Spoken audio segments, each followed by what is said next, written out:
your phone. Now, during this time, the committee will not offer any direct responses to the public comments. If you would like to be contacted regarding your public comment, then please email the RTD board office at that same email address I just gave, which is rtd.boardoffice@rtd-denver.com. Now let me ask of our board executive manager, Mr. Kroll, are there any hands raised at this time? Hi, Committee Chair Tisdale. Yes, we have one individual who has raised their hand. That is Richard Bamber. All right, thank you very much for that notification. And Mr. Bamber knows the protocols, but I'll recite them for the sake of the record. Staff will unmute you when it is your turn to speak. If you're dialed in, please simply press *6 to toggle your mute settings. Please bear in mind that by participating in this process of public comment, you are consenting to being recorded. If you do not wish to be recorded, then your comments will need to be submitted to the board office in writing. Comments can be submitted at that same email address, rtd.boardoffice@rtd-denver.com. Speakers should begin their remarks by stating their names, and each speaker will have up to 3 minutes to speak. And our first speaker has been identified as Richard Bamber. If you would please state your name, and then you may proceed for up to 3 minutes. Okay, good evening. Hopefully you can hear me straight off the bat tonight. It's Richard Bamber, Greater Denver Transit. When I go to San Francisco, I get a Clipper. When I go to Seattle, I get an Orca. Montreal has Opus. Atlanta is a Breeze. Sydney is an Opal. London is your oyster. And of course, we have our very own version right here in Denver, which is the MyRide smart card. The reason I have a lot of transit smart cards is, well, not a lot of transit, but it is because you can rock up at any transit system and buy one of these from a ticket machine with cash, okay? And then I can ride around the system. And if they have fare capping, okay, I don't need to figure out whether I need a pass. I don't need to figure out a weekly, a daily, or make a decision. I use their fare capping, and their transit system does all the math for me, and I always end up spending the least amount of money. The great thing is RTD, some of the best things the agency has done in the last 2 years is bring in a smart card system that really actually works, bring in fare capping, and then, of course, there was the fare study where we have a great deal, okay? It's the 3rd week of the month as well. It's time to check your MyRide account. How close are we to beast mode? $88 RTD is free. And I'm going to the airport this weekend, so I save a lot. So the thing is this is all great if you've got a smartphone that works and you've got a credit card.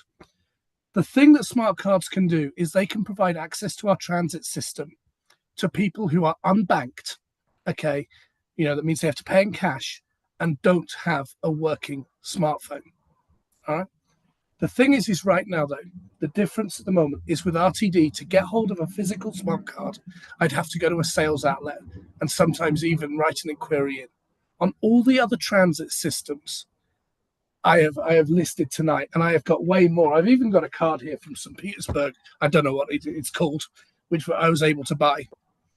I can go to a ticket machine, spend cash or a credit card, and be away within a couple of minutes, okay? I am bringing you guys round to the item on the agenda tonight is where you are procuring brand new ticket vending machines.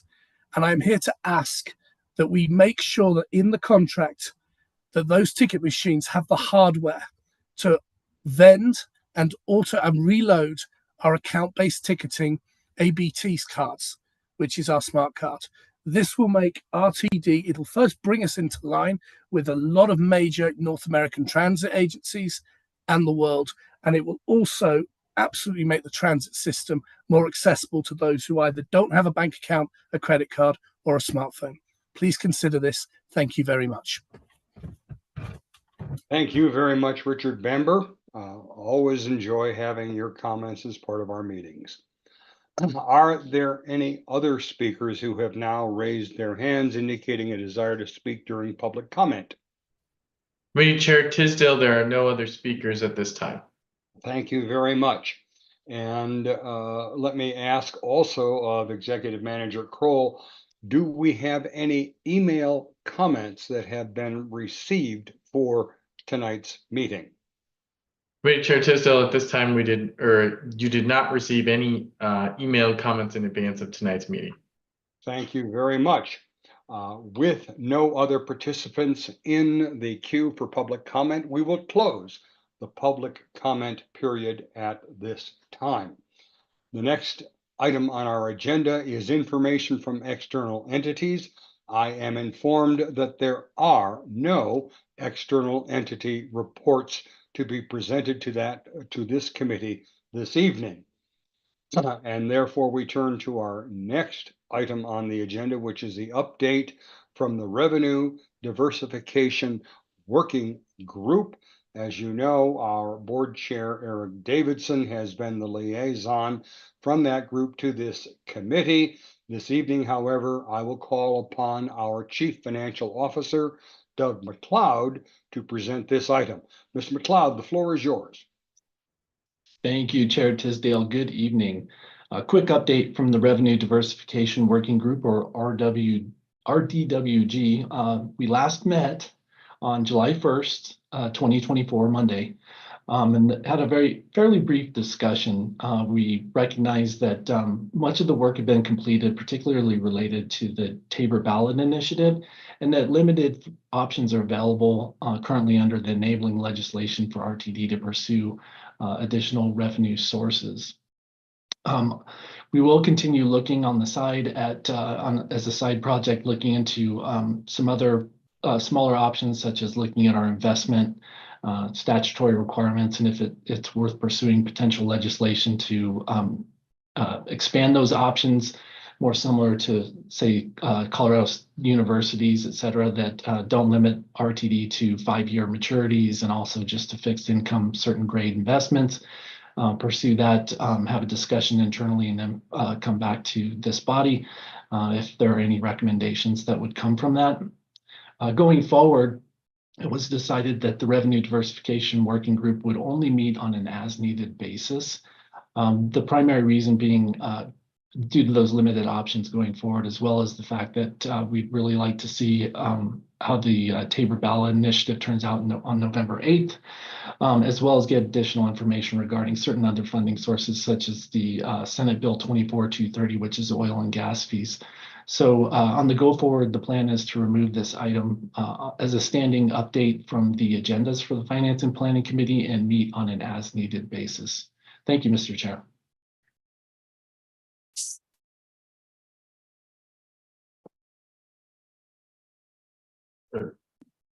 Director Tisdale, unfortunately, you are muted. And it was such a great line, too. I want to thank you very much for that report. I personally am hoping that we hear the results on November the 5th rather than on November the 8th. That having been said, are there any comments or questions from the committee for Mr. McLeod relative to the RDWG? Seeing no hands raised, we'll conclude that discussion and we'll move on to recommended actions. There are 4 recommended actions on the agenda this evening. The first action concerns the Title VI Fair Equity Analysis and the Zero Fare for Youth Program continuation. The resolution is for the Board of Directors to concurrently adopt the continuance of the Zero Fare for Youth, ZFY, program and the Title VI Fair Equity Analysis report for the ZFY proposed fare change to comply with federal laws, regulations, and guidelines related to Title VI of the Civil Rights Act of 1964. Whose 60th anniversary we just celebrated. Is there a motion? So moved. Guzman. All right, there's a second? Second. I have Director Guzman as the movement, and I have Director Catlin as the second. I would now like to ask Doug McLeod, Chief Financial Officer, and Carl Green Jr., who is the Director of Civil Rights, and Monica Triple-Harnke, who's the Senior Manager of Revenue, to present this item. Ladies and gentlemen, the floor is yours. Thank you, Chair Tisdale. Just a brief verbal update on this recommended action this time. I'd like to start by thanking Mr. Green and Mrs. Triple-Harnke for all their work. This was a significant amount of work with the pilot program, as well as evaluating it, which they have done, including a Title VI equity analysis. As you can imagine, implementing a program such as this, communicating it, tracking was a significant amount of work. There were a host of individuals involved in this throughout the agency. Monica and Carl kind of led the charge, so I just want to recognize the efforts put forth over the past 11 months now of this pilot program. Just as a reminder, we did present, or Mr. Green presented, the equity analysis for the Zero Fare for Youth program on May 14th, 2024, the Finance and Planning Committee. That was followed up with a June 11th presentation by Mrs. Triple-Harnke regarding the results of the one-year Zero Fare for Youth pilot program. Just as a reminder, the youth boardings in 2025 are estimated to be $13.9 million, and foregone revenue is estimated to be $2.9 million. Additionally, what's happened in the intervening period is that legislation was passed to provide grant funding from the state of up to $5 million to replace the $2.9 million in projected lost fare revenue. Also would cover some potential expenses to be incurred if this program were to continue for the additional year. The year being, September 1st, 2024 through August 31st, 2025. Also during the intervening period, Mr. Green held several community outreach and public comment events, gathered additional information to finalize the Title VI equity analysis. Should that move forward with tonight's approval, as well as full board approval, as well as the recommended action to continue the Zero Fare for Youth program for an additional year, that Title VI equity analysis will be finalized. You may have seen in the package, there's a couple outstanding items depending on the results of the committee and the board's approval. Also to state and remind everybody that the Zero Fare for Youth program does not create disparate impacts on minority communities or create disproportionate burdens on low-income communities, and no mitigations are necessary. That was the result of the Title VI equity analysis and the public comment and outreach performed by Mr. Green. Seeking continuance of this program will result in no material impact to security or operations. The feedback we received internally was that it was a good program. Everybody liked it. Security did not encounter any significant issues during the pilot period. It will also continue to provide reduced costs to families, remove barriers to education, employment, and other mobility needs. It will contribute, hopefully, to additional future transit riders by encouraging youth to use the system and become lifelong customers of RTD.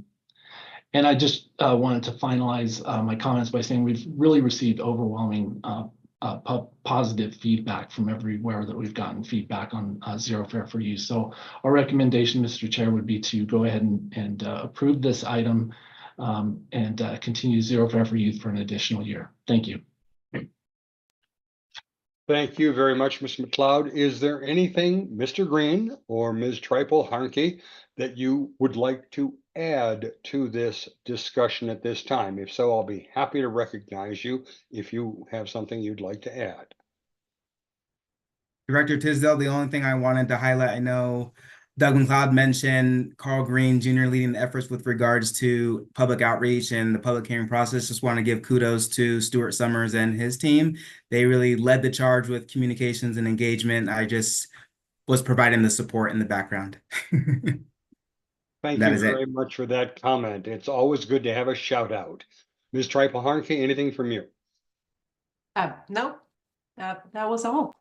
All right, thank you very much. And I will point out to the members of the committee that this is at least the third time we have discussed this matter. And I know that we had robust discussions the previous times that we've addressed it. But I will now ask if there are any directors who have questions or who wish to speak. And you do so by raising your virtual hand. And I do see one hand raised, and that's from our first vice chair of the board, Director Catlin. You are recognized. Thank you, Mr. Chair. I just wanted to say in the board packet, the list of all of the outreach efforts and attendees was very impressive. And I just wanted to let you all know that I was very impressed by that very comprehensive list. So thank you. Thank you. And it's nice to highlight that because not only was the work done, but we've also told people that the work was done. And that's very nice to see in the report, and it was comprehensive. Any other committee members with questions, comments relative to this recommended action? Director Guzman, Mr. Vice Chair, you are recognized, sir. Can you hear me clearly? I think I'm having some audio issues. You are clearly being heard by me, at least. Okay, I'm going to ask the question. Hopefully it comes through clearly. Sorry, Mr. McLeod, I just want to make sure I understood you correctly. You went a little bit quick there. Just for the records, for my understanding, you said the 2025 estimated boardings are 13.9 million. And the estimated foregone revenue is 2.9 million. Did I capture that correctly? Yes, correct. All right, thank you. That's all I had. And thank you for the efforts. I'm really appreciative to Mr. Green and your team for the amount of reach out that you've done. I really, really appreciated seeing that in the packet. Thank you very much. Any further committee questions or comments on this recommended action? Hearing none, let me ask, are there any no votes on this recommended action? Having paused and not having heard any no votes, then I will declare that the matter passes with 1, 2, 3, 4, 5 affirmative votes and no negative votes and no abstentions. So it will proceed forward to the board for final action. The second recommended action is for the zero fares on National Vote Early Day and Election Day 2024. The resolution is for the Board of Directors to authorize the General Manager and CEO or her designee to implement zero fares on October 29, 2024, the National Vote Early Day, and on November 5, 2024, the General Election Day, and further to authorize the biennial implementation of zero fare days. Where were you at? And okay, there we go. Zero fare days for each National Vote Early Day and General Election Day thereafter, which means in each even numbered year. Is there a motion?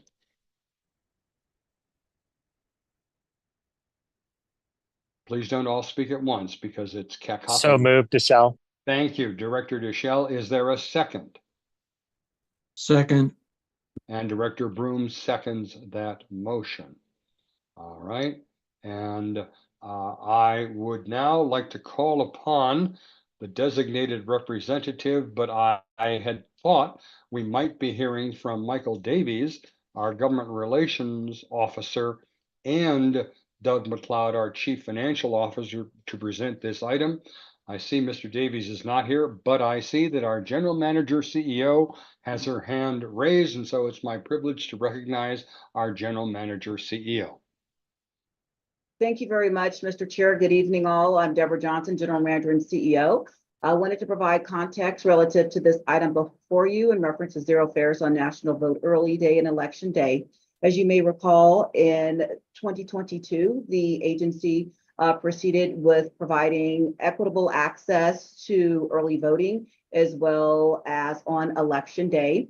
In reference to the feedback we received after conferring with staff and other interested parties, we are bringing this forward for the board's consideration relative to making this permanent in a biennial fashion to support national vote early days and general election days going forward. Mr. McLeod is able to supplement information relative to costs that may be incurred by providing this services. This clearly is reflective of our mission of making lives better through connection, especially when it comes to providing a public service and exercising one's constitutional right. With that, I will yield the floor, Mr. Chair. Thank you all for your consideration. Thank you very much, Madam General Manager, CEO. And before recognizing Ms. McLeod, I will note, for the sake of the record, that Director Lynn Geisinger, our second vice chair of the board, is present with us this evening, having successfully made it back from the Capitol. So at this time, Ms. McLeod, now I will recognize you to speak on this recommended action. Thank you, Chair Tisdale, and you did a great job summarizing this item as the General Manager, CEO, Deborah Johnson. I would only add that it's estimated that the lost fare revenue for these 2 days is approximately $494,000. Thank you. Thank you very much. And are there, at this point in time, are there any questions or comments by any committee member to either our general manager or to our chief financial officer relative to this recommended action? The chair recognizes Director Peggy Catlin. Thank you, Mr. Chair. We're talking about $500,000 in estimated lost revenue. And I think there was reference to some feedback that we have gotten. I know that we did do this a couple of years ago, and I was wondering if we had any kind of feedback or any kind of measure of its effectiveness in terms of getting people to the voting places. I just didn't know if we had any data to support that. And that was just my question. Thanks. Thank you very much, Dr. Catlin. Let me turn to our general manager, CEO, to respond to that. You are recognized. Thank you very much, Mr. Chair, and thank you very much, First Chair Catlin, for your question. You are correct. As indicated, we launched this initiative 2 years ago. In 2022, we partnered with multiple clerks, county clerks, relative to voting, and we actually had an event at one of our stations in which the Secretary of State was in attendance. What we did, just as we do with other fare-free initiatives, we do track the usage by depressing keys. However, on that day in particular, we had all services free, so it doesn't create a disproportionate burden or disparate impact. And what we can do is provide ridership data from the early election day and the actual voting day, because we're not discerning who is going to a polling place and who isn't, but we can provide ridership numbers. And that's how we're able to forecast what the foregone fare revenue is as we go forward. But to the point you raised about public comment that we received or feedback, it was through the means in which we were coordinating with the county clerks and with the Secretary of State relative to their appreciation and how we leveraged promotion regarding getting to the polling places. Thank you very much. Director Catlin, may I ask, does that satisfy your inquiry? Yes, I just didn't know how effective it was in terms of getting the vote out. Well, one can only hope as to some of these things, but we do what we can. Let me at this time then recognize the movement on this motion, and that's Director Deschel. Thank you, Director Tisdale. In light of the motion we just passed, I'm wondering if the lost revenue figure assumes that the 18 and 19-year-olds covered under zero fare for youth or are we double counting that in our lost revenues? And frankly, I have no idea if you can discern who's a youth rider and how many of them are 18 or 19 and making that calculation, but figured I would ask just in case we are sort of conservatively estimating that number. Thank you. Thank you very much, Director DeShaw. I think it's a very pointed question because one could say that the estimates that we have would be for potentially a maximum amount and that some of it would be offset. But rather than my speculation, I'll turn to our Chief Financial Officer, Mr. McLeod. You are recognized, sir. Thank you, and thank you for the question, Director DeShell. That number was arrived at by using the average weekday fare revenue collected on an average weekday Monday through Thursday. I'll leave Friday out of that calculation because it can have some anomalies. So 494,000 is based on 2 average weekdays, is how we arrived at that number. So it would include the impact from the current revenue collections, which includes zero fare for youth. All right, thank you. And thank you for the question, Director DeShell. Does that respond to it or do you have a follow-up? Nope, all set. Thank you. Thank you very much, sir.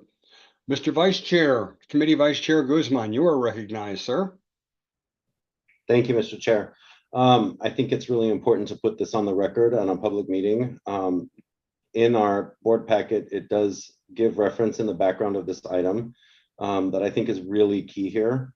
And I'm going to quote it. Data from the survey of the performance of American elections from the Massachusetts Institute of Technology's Election Data and Science Lab demonstrated that in 2016, approximately 30% of non-voters across the country claimed that the lack of transportation to the polls was a factor in deciding not to vote.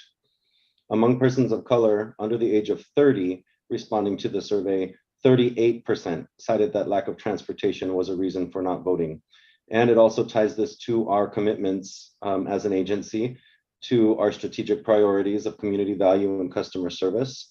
I am really in favor of this, and I'm really glad to see this come before the board. I think as an elected official, it's really important to have people turn out to vote. I also believe that it is our civic responsibility and our duty as American citizens to participate in this in any way we can and encourage it, especially supporting that we're in a tenuous time and we have to help people make decisions and figure out which way we're going. So I'm grateful that this is going to be able to move forward. Thank you.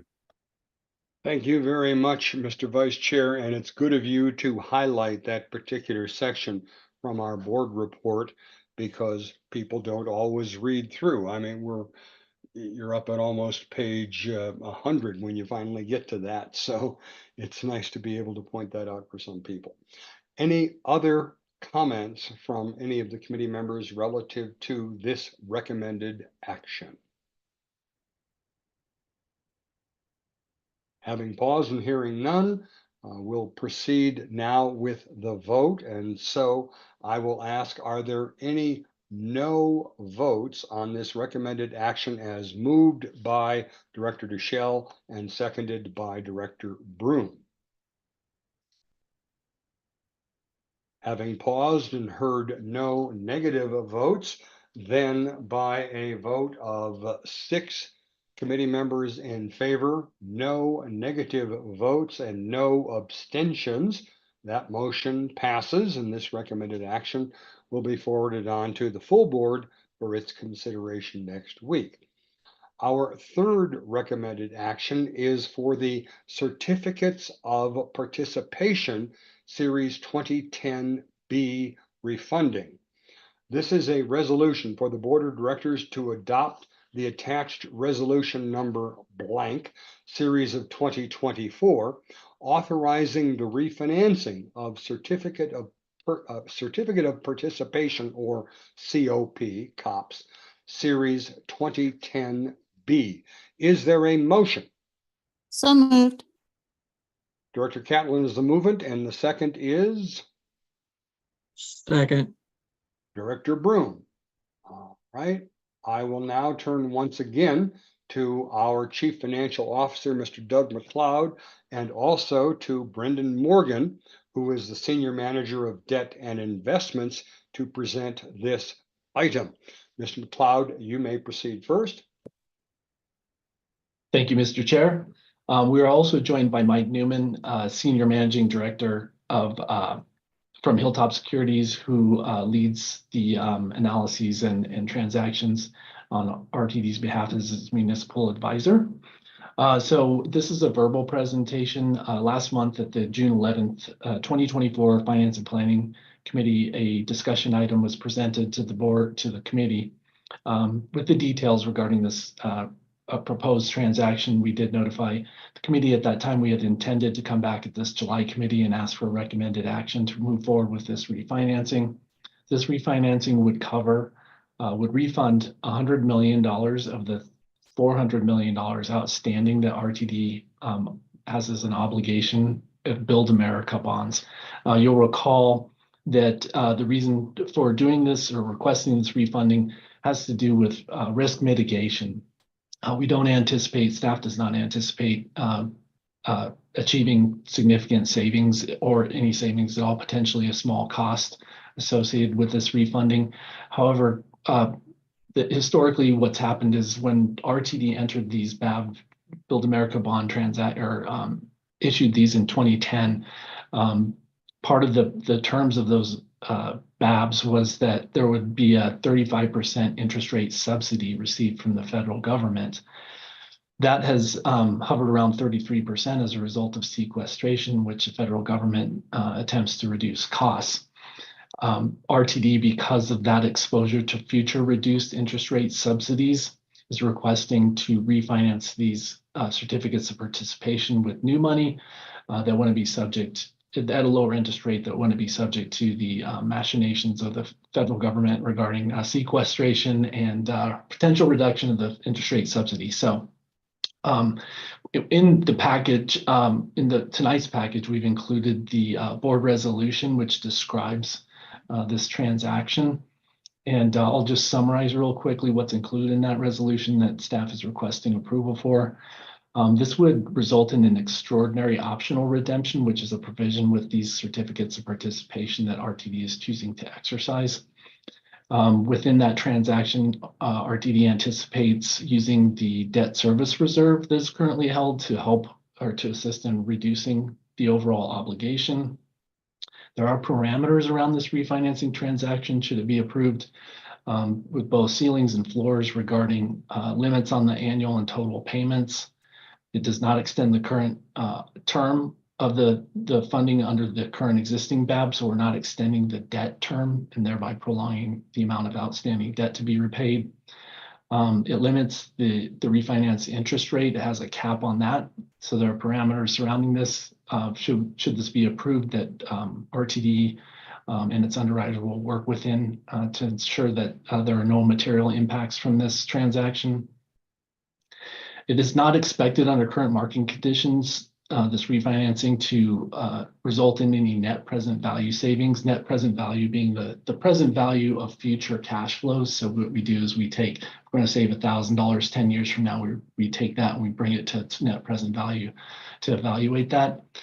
Usually how we present these refinancings to the board is both on a net present value savings basis as well as a gross savings basis.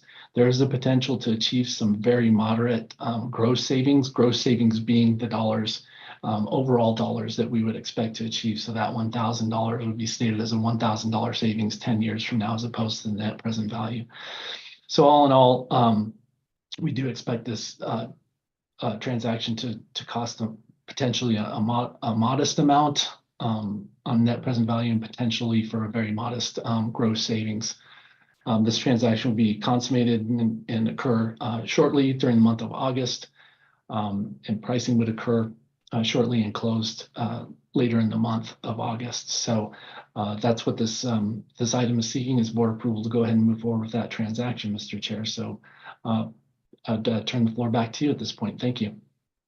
Thank you very much. And I know that Messrs. Morgan and Newman are present. Do you want them to say anything at this time, or are they here to respond principally to questions should they arise? Yes, principally to questions, I believe, Mr. Chair, in the interest of time, just since it was presented last month. Thank you. Thank you. Yes. And again, with a very fulsome discussion last month. But I like that we can now, based upon your presentation, refer to this as the machinations avoidance resolution. So that's a good way to consider it. All right, committee member Deschel, you are recognized, Director. Thank you, Director Tisdale, and apologies if this was covered last month, but markets move both quickly and slowly.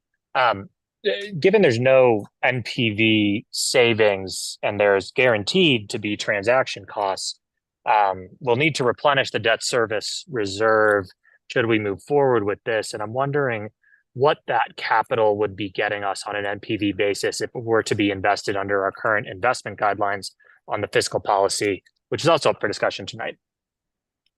Thank you. Very fine technical question, and I see that Mr. Newman has unmuted himself at this point, and so I'll turn to you, Mr. Newman, to provide a response to Director Deschel. Good evening. As Doug mentioned earlier, the outstanding bonds have a debt service reserve fund. Those monies will be contributed and used to reduce the debt outstanding of RTD. The new certificates of participation will not have a debt service reserve fund. Since those initial bonds were issued in 2010, the market no longer requires a reserve fund at all times with certificates of participation and not with a financing of this size. So there will be no need to replenish that debt service reserve fund.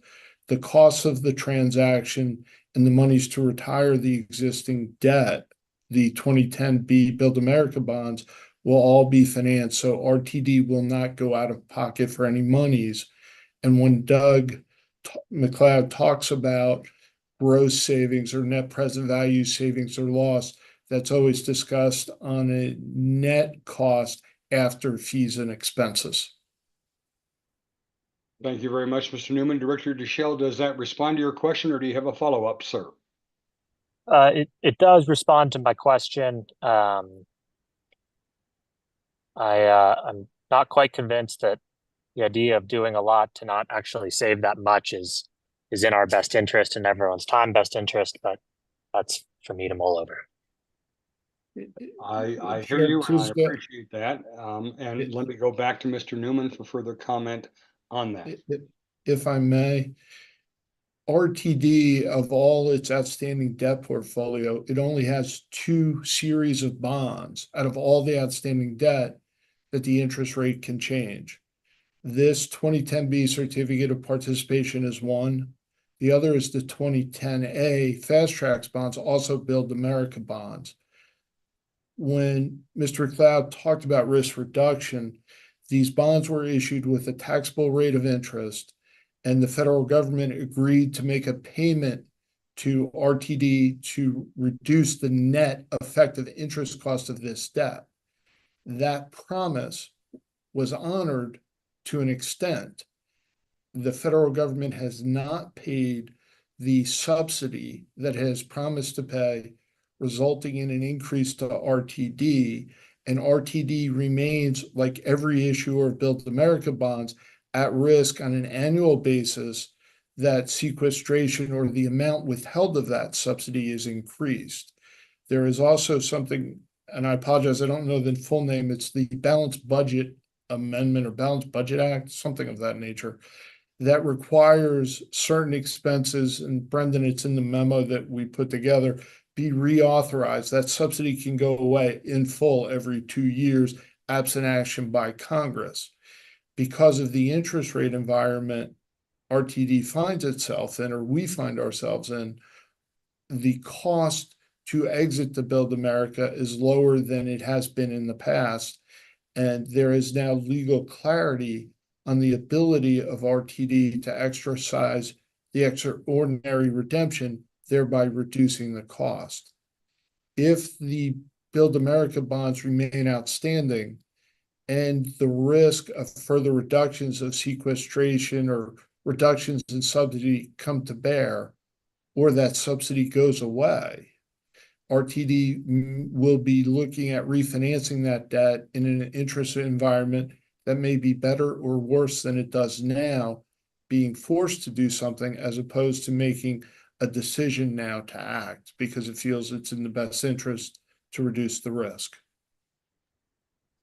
Hence the That's- label machinations avoidance resolution. Director DeShell. Yes.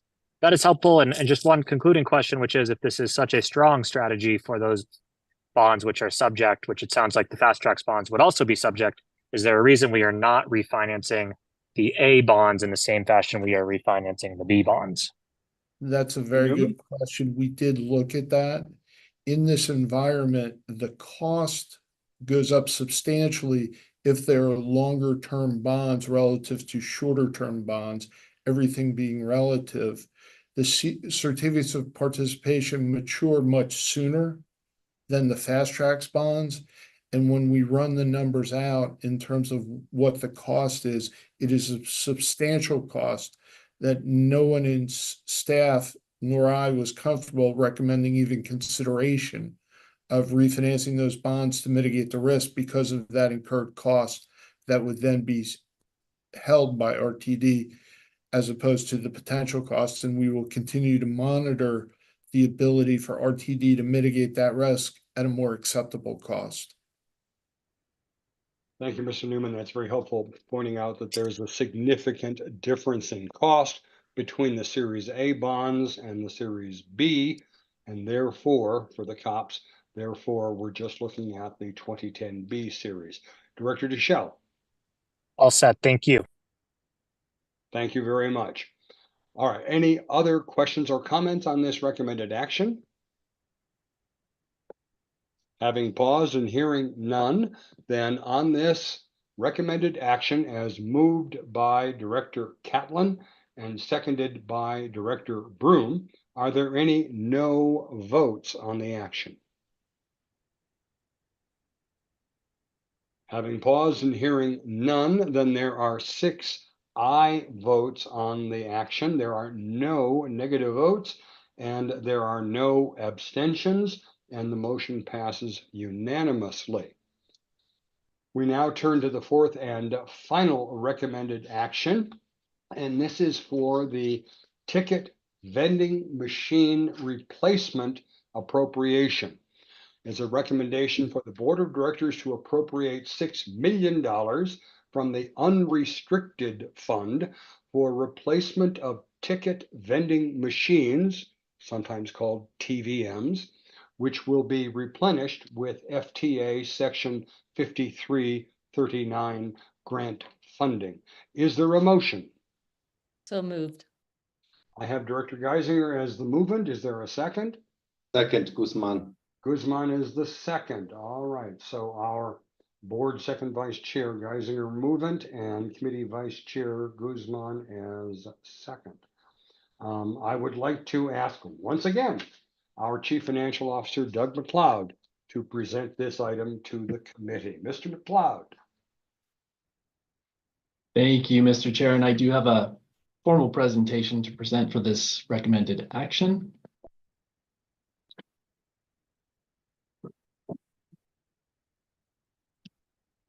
So in this presentation, I'll discuss a little bit about the history and some of the facts around the current TVM equipment that RTD uses.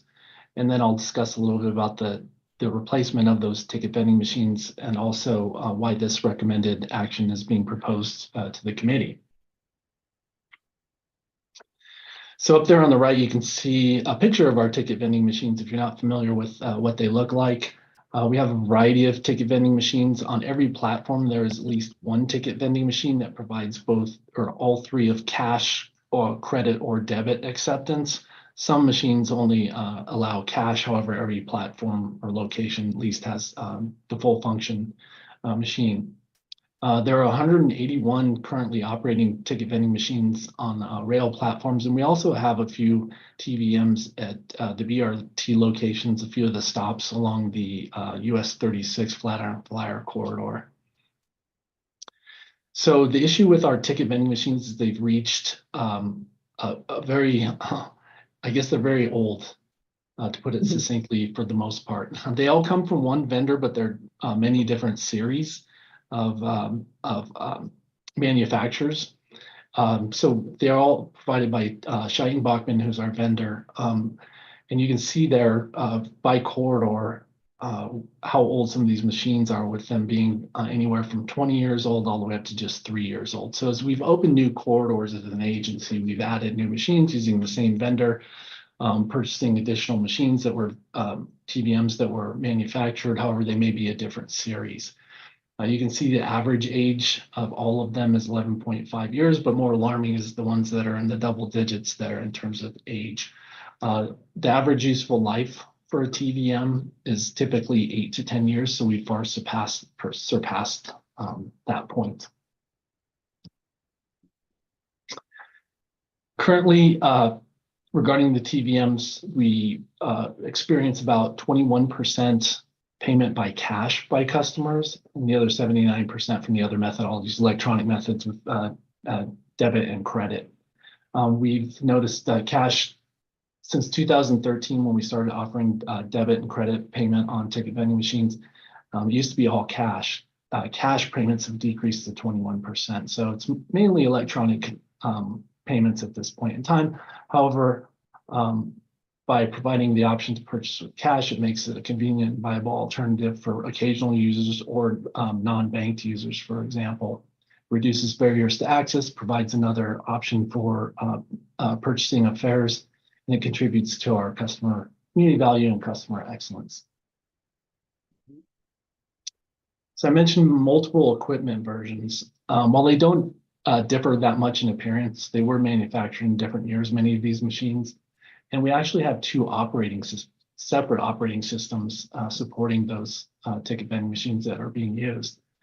They are on pretty old operating systems. The newer version actually provides some interaction where our Treasury Department can actually go in and look online to see if there's problems occurring and try to diagnose those problems remotely and send a technician out. By the way, the Treasury Division within the Finance Department has 24 revenue technicians that maintain all of our fare boxes, validators, pass vending machines, as well as our ticket vending machines. They do a great job working 2 shifts, keeping those up and running. What we're experiencing is a lack of spare parts due to the age of these machines. They're a very creative group, and they've been able to ensure with old machines, moving parts off the unused machines onto the used machines. However, that's becoming more of a point of criticality at this point in time. Another consideration regarding our ticket vending machines is they're essentially the last piece of equipment that RTV operates that are not payment card industry compliant. What we've been doing for the last 2 or 3 years is really trying to replace those ticket vending machines. However, in the intervening time, we've also had a fare study and equity analysis. So we want to make sure that when we go forward with this procurement, that we have the right specifications, that it matches up with some of our other fare systems, and we can consolidate operating systems within the TVM environment, and also set ourselves up for success as an agency in the future with a better, more flexible arrangement for a strategic approach to our fare system. So with the payment card industry compliance, at this point in time, we've had several discussions with the state of Colorado, because RTV piggybacks essentially on the state of Colorado contract, banking contract for debit and credit processing transactions. They have a vested interest to ensure that anybody on their contract also is PCI compliant. So we've been having regular monthly calls for the past 2 years with the state of Colorado, the Treasurer's Department division, as well as the bank itself, giving updates on our march towards PCI compliance. We've done, as an agency, a lot of replacements. We've moved to PCI compliant payment systems with our customer care, or our sales outlets, excuse me. Also, we've moved over to account-based ticketing, which is software as a service solution. All that system is contracted out through Masabi, and that is payment card industry compliance. We also have pass vending machines. It's like a regular vending machine, like you would have with sodas or candy, where you can buy 10 ride pass booklets. We've replaced those just recently with PCI compliant machines as well. So some of the issues that we need to address is not only being payment card industry compliance, but compliant. just because it's a good business practice. But we've also incurred fines in the past from Visa. They're not only the banks that actually facilitate those transactions, but in order to use your Visa card, you have to go through the Visa network or MasterCard, et cetera. For a period of time pre-COVID, Visa had been charging fines of $5,000 a month to RTD for not being PCI compliant. So they've also said that at some point, if you're not PCI compliant, we, Visa, for instance, will stop processing Visa card payments through your system, which is a significant issue for RTD. Regarding the replacement, what this appropriation seeks to do is completely replace the 181 ticket vending machines by the end of 2025. It's an 18-month procurement process. As you can imagine, we have to get the procurement out on the street, receive proposals, evaluate proposals, then begin the manufacturing and installation process of 181 ticket vending machines. So that does take quite a bit of time. It's a long lead time to make that happen. Regarding the new ticket vending machines, they will be PCI compliant. They'll also be scalable, meaning that they'll have the ability, in fact, in the request for proposals, we put some options in there. So things as we continue to develop an overall fair payment system strategy over the next couple of years. You may recall when we talked about the Mesabi, extending the Mesabi contract for an additional 2 years. In that period of time of 2 years, we will be working on an overall fair strategy to try to consolidate and also incorporate many of these disparate fare systems into one more manageable fare system, such as being able to talk to each other, share information. We have one source of information instead of separate operating systems. So being scalable will allow us to potentially add features such as rechargeable ABT cards. Right now, that system is with the TVM system is with one vendor, and then our ABT system is with Mesabi. So ideally, we'd get more to a lot more coordination between systems where they could talk to each other, and we could potentially offer options like that, potentially contactless payments, maybe even limited use media, the cards with the mag stripes that dispense that you can recharge. Those types of options would be something that we'd be looking to possibly implement depending on an overall fair strategy, but being scalable would allow us to do that. Additionally, it would be on a single operating system that should help immensely in troubleshooting, also evaluating the level of change available in the machines. Any problems that we may have can be directly addressed. Some of them might be able to be fixed remotely. So it will really help with the efficiency of addressing customer excellence to ensure that our system is working efficiently. Also with things like zero fare for election day, we have to do every machine has to be touched. Messages put on those machines, every ticket vending machines when we do a free day. It's a significant amount of work. With a new operating system, the intent would be to be able to coordinate the messaging and also the functionality of those machines more remotely and en masse.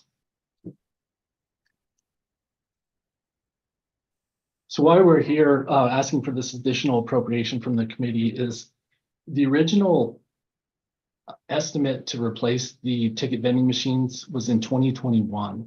At that point in time, that initial estimate that was included in the budget and it's been carried forward each year in the capital carry forward as the board has appropriated each individual fiscal year budgets. The original estimate was $12 million. That $12 million was based on our experience at the time and the cost of ticket vending machines, which for a cash-only machine was $35,000. For a full-service ticket vending machine was $55,000. So they averaged about $50,000. That's how we came up with that initial estimate for the appropriation. Since that time, as we've gathered more information, input, executed a fare study and equity analysis, changed our fare system. We've done a lot more research in the last couple of months to look at what other agencies have experienced, talk to vendors, got data from recent implementations at other agencies. We estimate those costs conservatively to be closer to about $80,000 per machine. So our revised internal cost estimate is approximately $18 million to facilitate this replacement.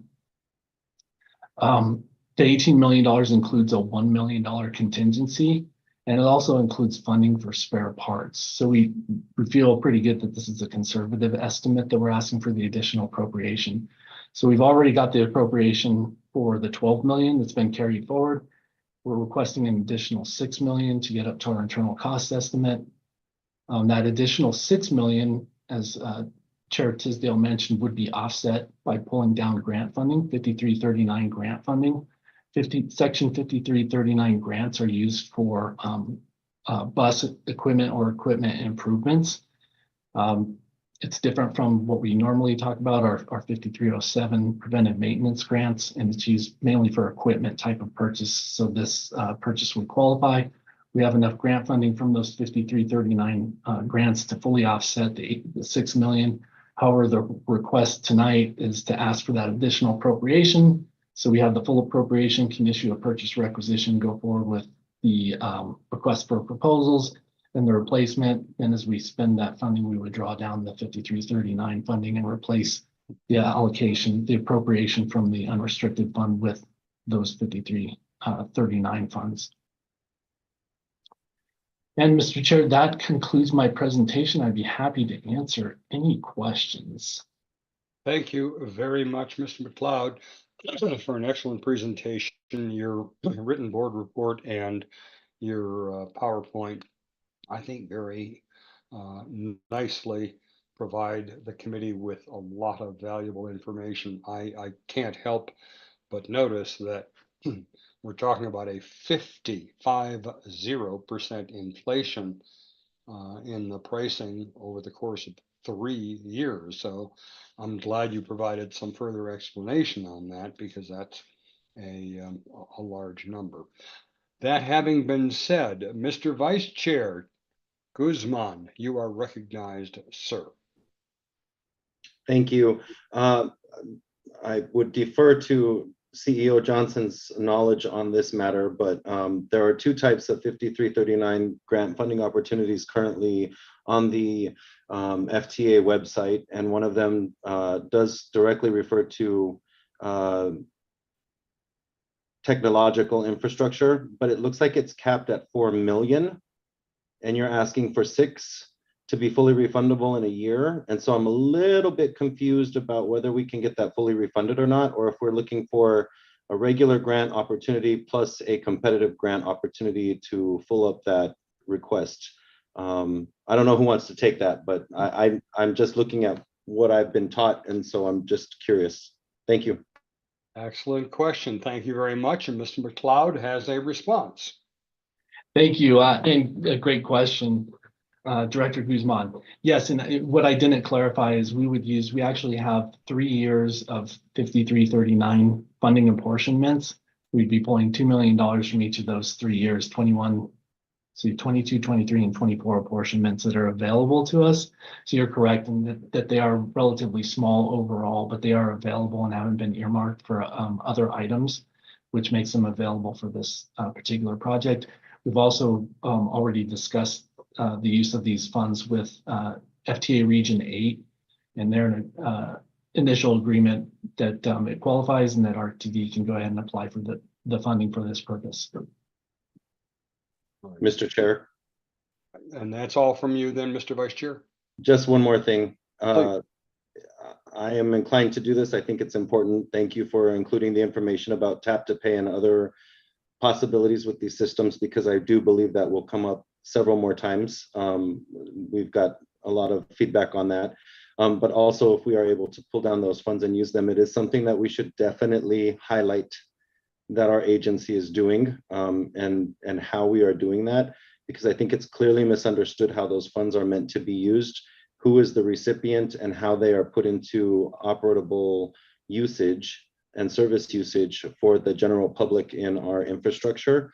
I say that because there seems to be some confusion from some of the folks in other parts of Colorado state government that don't understand that only happens because we run a transportation agency. So thank you for this.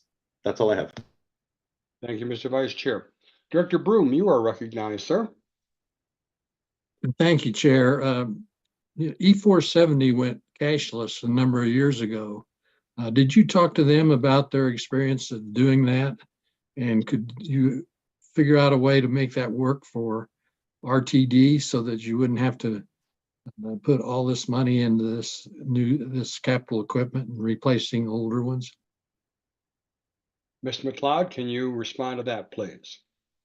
Mr. Chair, if okay, I'd like to defer to Ms. Johnson. There are a host of reasons why RTD cannot not offer a cash option as well as paper ticketing.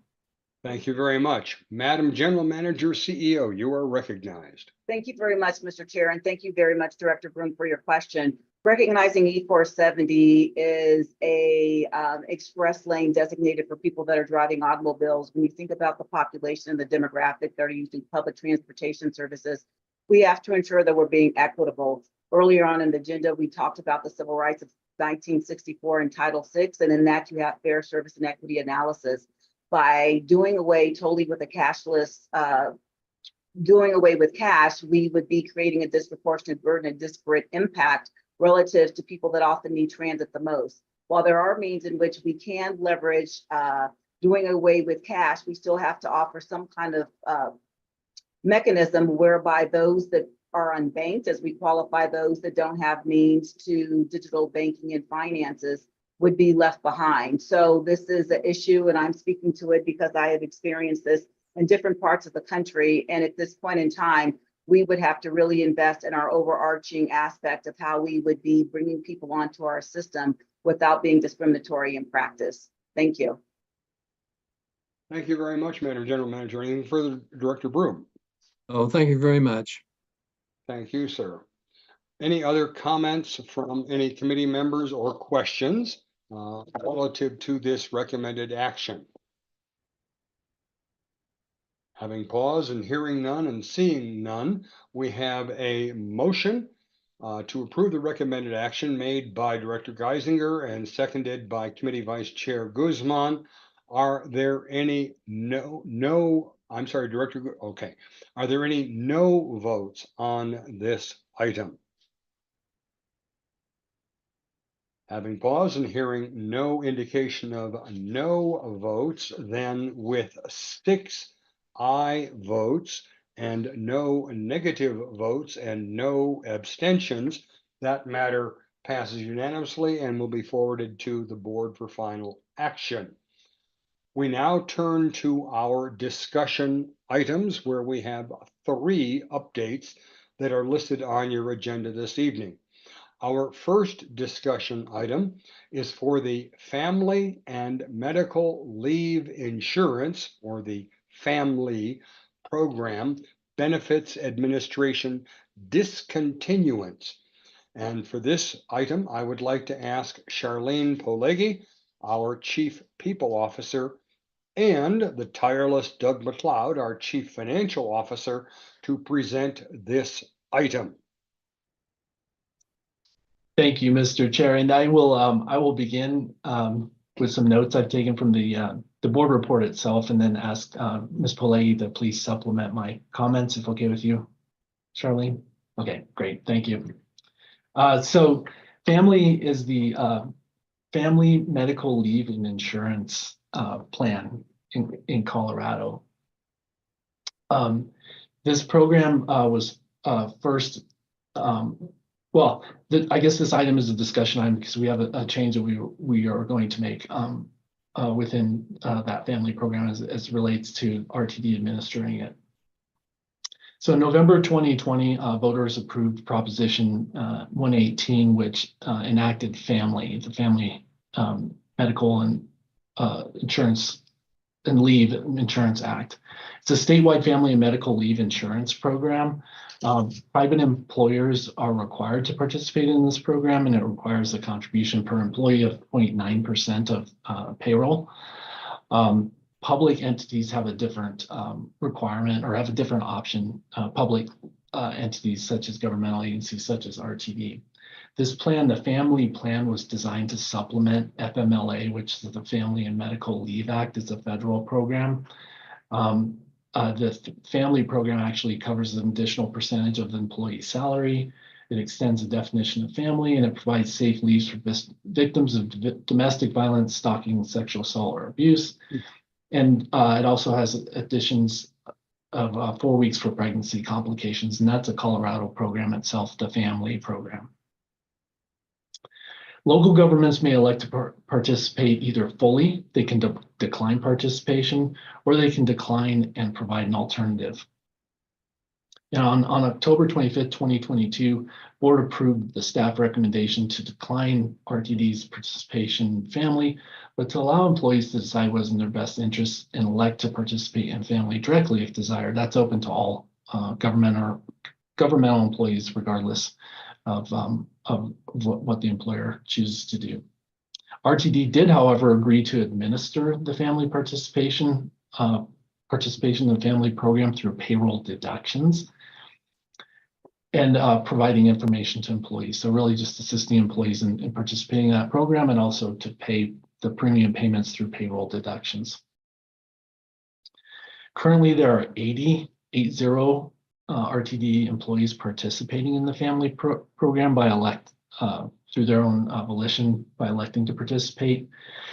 And the issue is that RTDs encountered many problems in administering this program through the payroll deductions. The payroll or the family program is actually administered through the Colorado Department of Labor and Employment, the CDLE, and then participating companies work through the portal to submit applications, payment, etc. However, for RTD, this has been a real challenge because the program is not designed, or the portal is not designed to assist companies such as RTD, which have just elected to administer the program but not participate in the program. Some examples of some of the difficulties that RTD has encountered is the portal is not designed for mass uploads of data and submission of payroll deductions. RTD processes payroll bi-weekly, so every 2 weeks a payroll gets produced. So for those participants, our payroll staff actually has to go into each individual CDLE family account and actually record the payroll itself as well as the premium amount. And that takes up to 15 minutes per participating employee. In addition, employees that are participating in this program also must self-administer through the portal certain functionality, such as linking their accounts to RTD. We've had many difficulties with the employees attempting to do that. In fact, our staff, RTD staff, has reached out to RTD employees that are participating and tried to coordinate with them to help them link these accounts. In many cases, it's very difficult to get in touch with our employees who are very mobile, as you can imagine, as well as when we do try to coordinate with them in the portal, we've encountered difficulties actually getting it set up. It's a portal functionality issue. Furthermore, because payments have to be submitted at a certain point in time and within the portal, and also any changes to participation have to be completed by within a certain amount of time in order to participate in the family program during that period. It's resulted, because of this administrative burden and difficulties we've had in late premium payments, and also potential fines or fees for those late payments. There's also been discussion about RTD making retroactive payments for payments that didn't come out on time, and it causes real problem for the employees that are participating essentially. And it did so with this, RTD intends to no longer provide the administrative portion of the family participation and have RTD employees go directly to the portal and participate effectively without going through the payroll process of having deductions. Employees can sign up, they can participate in family, and they remit payments themselves. It kind of cuts out the middleman, that being RTD. In fact, the CDLE has recommended that RTD discontinue supporting or providing that administrative function, not only because it's difficult for RTD administration itself, it's been very difficult for the CDLE, as well as, most importantly, our employees. So this really makes it much more effective for those that want to participate in the program, for them to go directly to the source. RTD will communicate the intent to discontinue providing payroll deductions beginning in Q3 of 2024. We'll inform employees and contact each of the participants and also assist them in any help that they need converting over to the new administrative regime going forward. So at this point, Ms. Polegi, I'm sure I missed a few things, but if you could please supplement my comments, I'd really appreciate it. Thank you, CFO McLeod, Charlene Blagey, Chief People Officer. I think you covered the majority of the points that we really want to ground the committee in to inform understanding on this decision. What I would just like to highlight is that because the system is not designed for this administration, as CFO McLeod pointed out, it's a manual process that will be repeatable, and as more of our employees decide to opt into family, that number will increase. And what is concerning, certainly the potential for fees levied against the agency for delayed payments.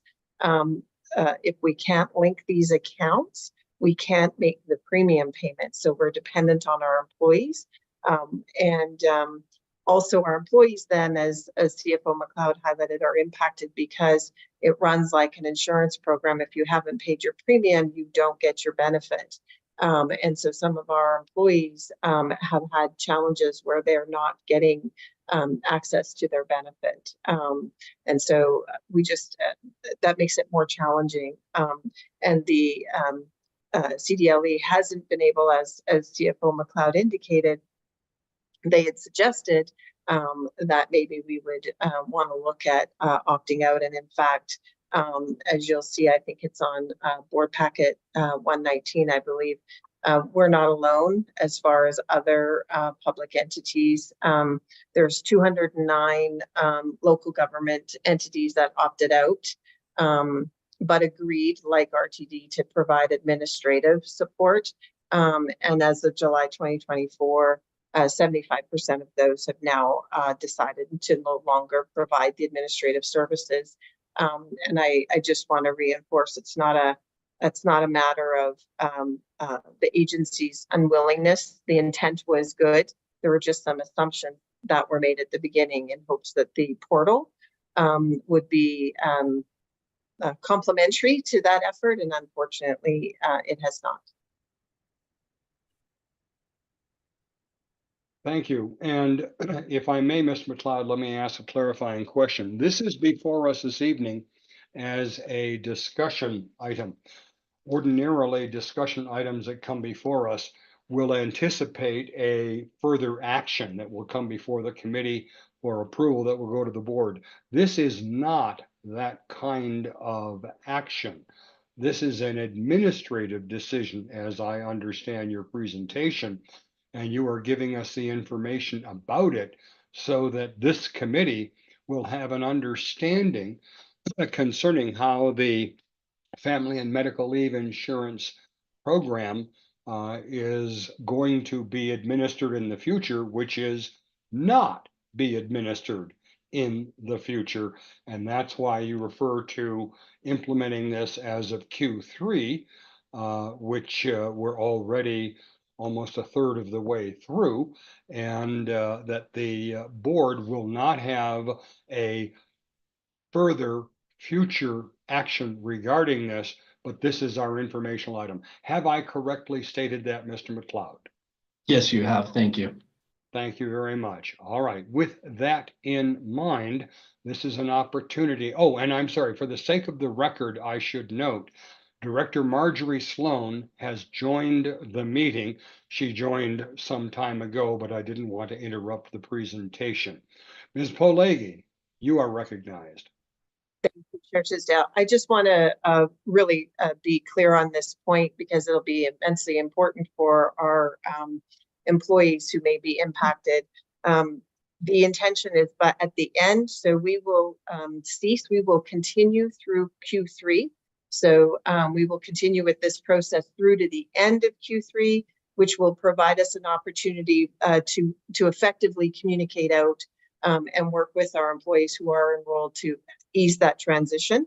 And then, so I just wanted to make sure that that was, because that was important, that we had sufficient time to communicate. Thank you very much. It's a very important clarification because someone might have listened to my uninformed statement and assumed that we were cutting this off as of July 1, whereas in fact, it will continue through July, August, and September, and it will terminate as of October 1. So I thank you for providing that clarification. All right. Having hopefully unmuddied the waters, are there any further comments or questions from the committee members? Board Second Vice Chair Geisinger, you are recognized. Thank you, Mr. Chair, and thank you all for this report. This may be a request for something a little further down the road because it's on topic, but a little tangential. But I saw recently in the report that RTD doesn't have a parental leave program. And I went back and looked at the October 2022 board decision to get into this, and it looks like it's based on sick leave and leave of absence and things like that. So I guess that's my question is, do we have a program that that qualifies as a family leave or parental leave program?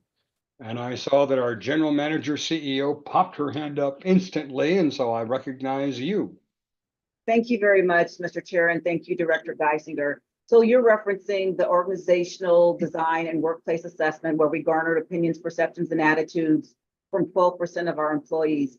Recognizing that there are different elements that are situational, it's contingent upon when the employee came into the organization. Do we have a program that's deemed parental leave? No, there's a myriad of different programs.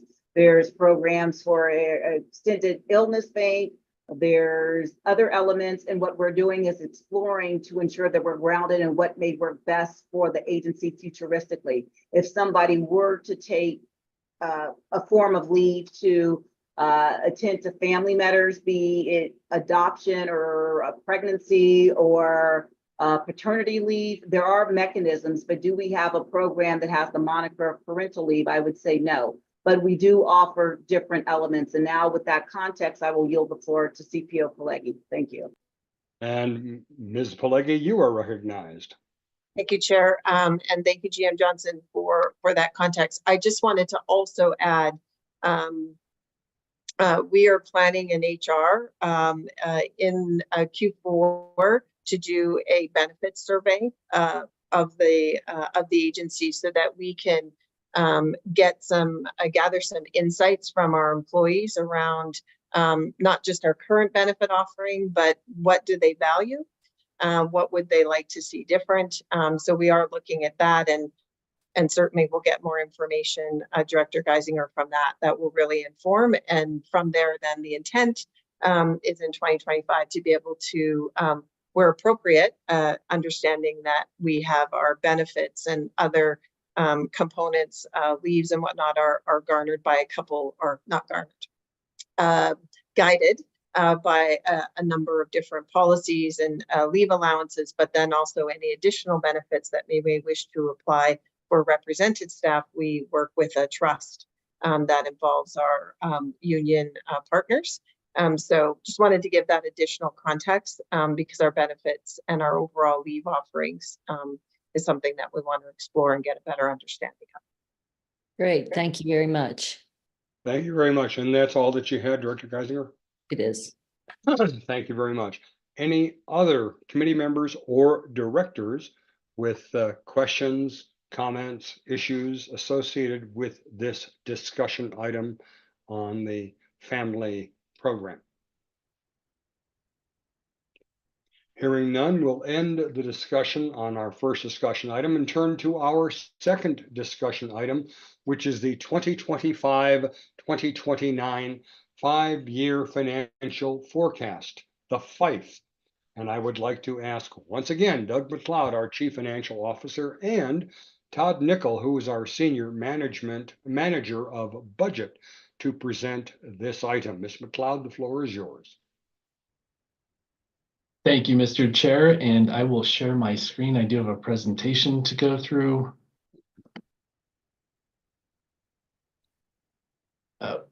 excuse me, let me try this again here.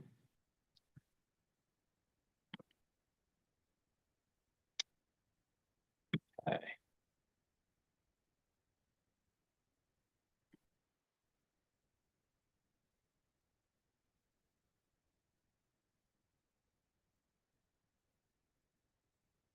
Can you give me a head nod, Mr. Chair, that you can see that presentation? Yes, sir. More than a head nod, we can see it. Awesome, great, thank you. All right, this evening, Todd and I will go through a few updates regarding the 5-year financial forecast, also affectionately known as the FIFE. We'll speak a little bit about background, the financial planning process, some of the assumptions that you'll see as a committee and as well as a board regarding the FIFE coming up in the coming months, and then the next steps. So the background on the FIFE, 5-year financial forecast, it's an annual 5-year revenue and expenditure forecast. We used to refer to this forecast as the midterm financial plan, the MTFP, which was a 6-year plan, which didn't make a lot of sense. So we've changed that going forward to a 5-year financial forecast, which will be layered on top of the current year budget when it's presented in terms of cash flows. The prior forecast that was approved by the board was approved back in October of 2023. And these forecasts are really used for budget preparation as well as longer term planning. Rather than just looking at 1 year at a time, we want to be able to look out based on current information of what we foresee coming based on current information over the next 5 years and plan appropriately. I would point out that the 5-year financial forecast is not an appropriation. It is simply a plan or a forecast, and it's a tool to be used. However, we will come to the board, as we always do in each year, and ask for approval. The FIFE is used by many different entities, including credit rating agencies and others, when they evaluate RTD's longer-term estimated fiscal sustainability. The FIFE is also used as a basis for the 30-year long-range financial plan. RTD has not produced a 30-year long-range financial plan since 2019. That was really put on hold due to COVID, but it is a requirement and a coordination effort that RTD engages with CDOT and as well as Dr. Cog to look at the overall transportation planning for the metro region. It's a transportation improvement plan that's it. But that will be probably revised, that 30-year long-range financial plan towards the latter part of this year in working with our planning department and Dr. Cog. Some of the elements of the FIFE is that when we forecast out, we really want to align our estimated expenditures and revenues with our strategic plan. That's very important so that we direct where we plan to expend funds towards our strategic priorities and our strategic initiatives. Again, it uses currently available information, which is subject to change, of course, throughout the year. And forecasts are only as good as the information that we have at the current time. And the further you go out in time, the more inaccurate they're likely to be because nobody can truly see into the future very far. RTD approaches their financial forecasts with very conservative assumptions. We don't assume revenues that may potentially come about. It's really things that are certain.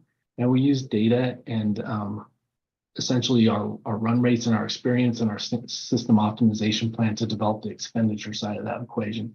The whole intent of this is to really try to balance funds, funding sources with funding uses, taking into account potentially use of fund balances for their intended purposes.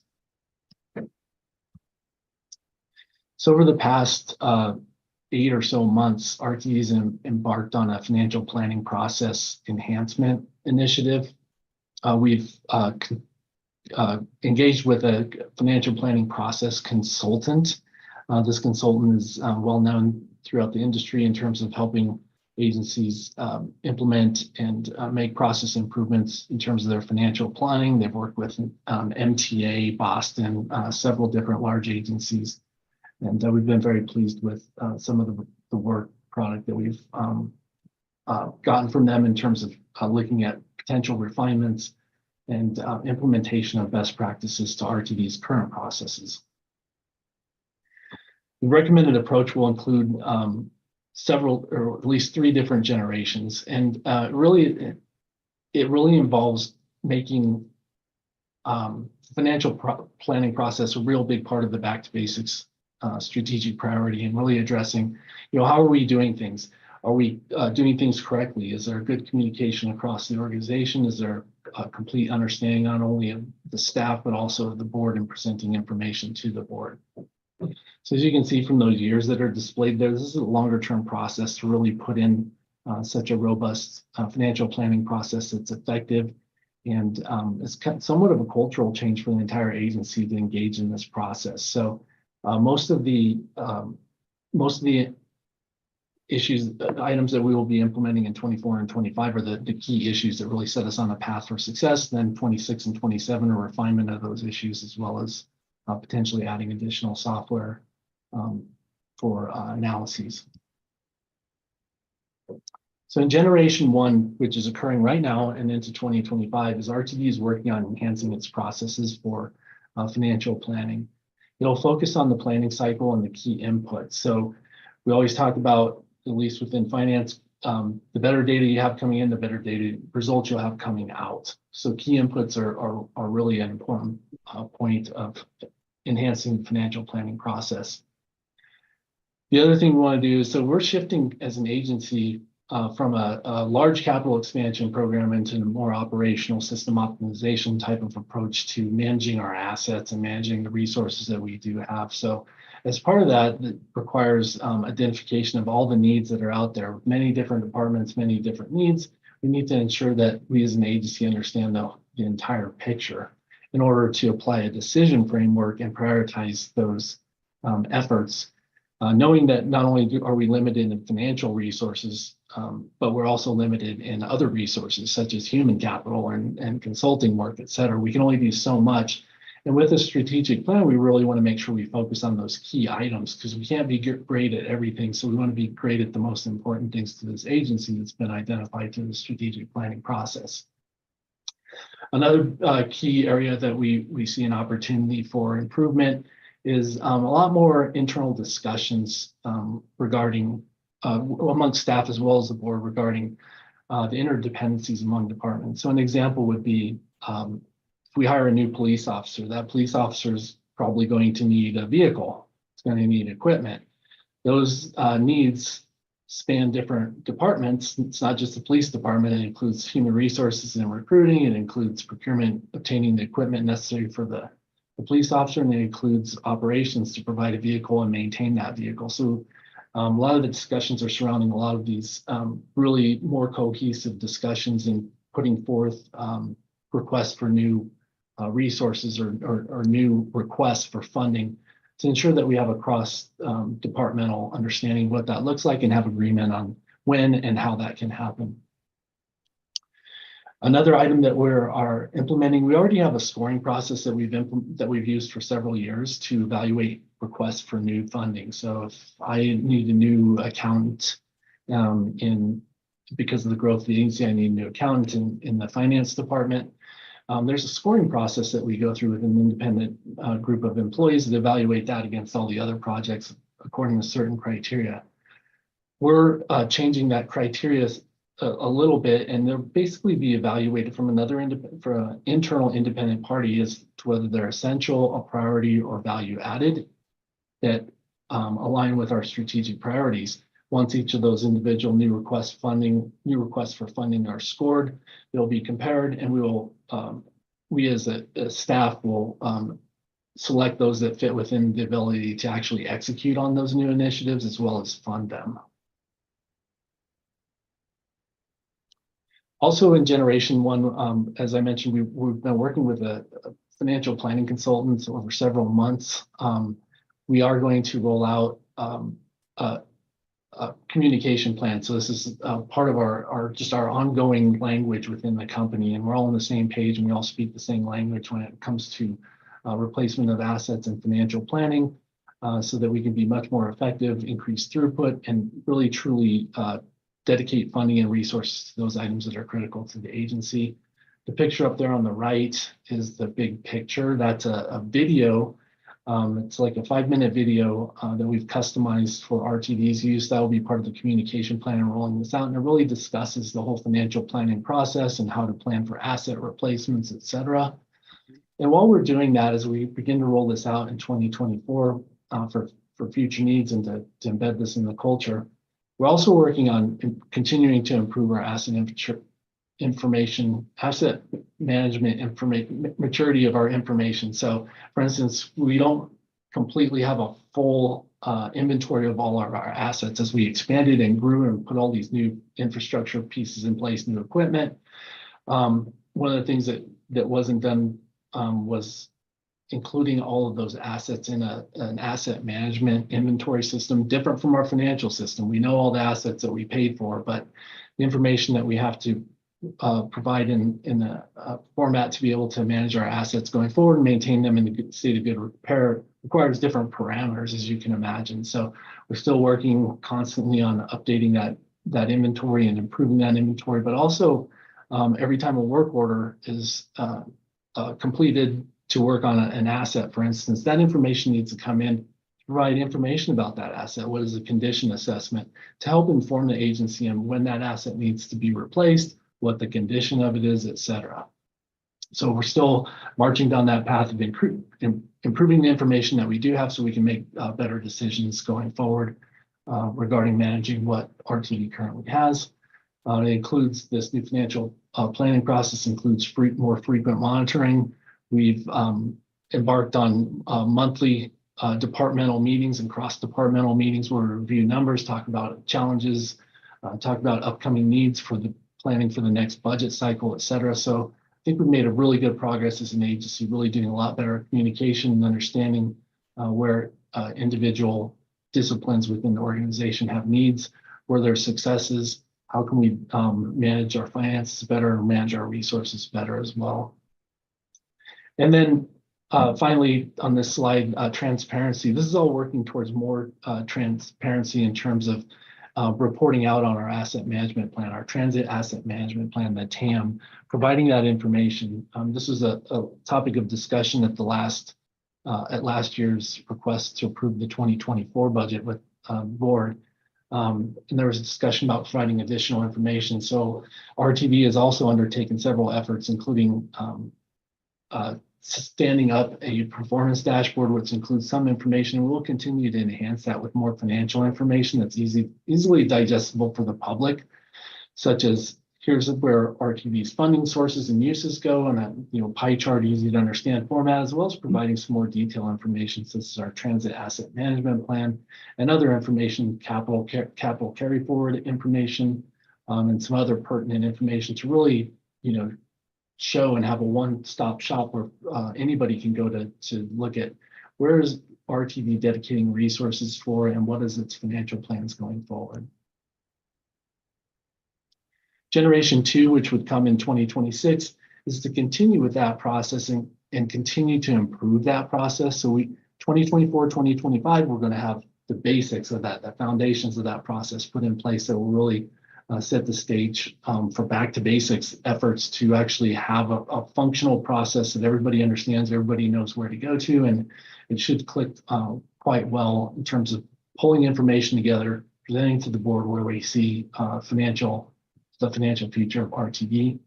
We'll continue in 2026 to improve with these bullet items that you see here to further refine information, improve the decision gates as we determine a prioritization and allocation of resources, and also develop staff planning competencies throughout the agency, so it becomes second nature to everybody who's involved in financial planning.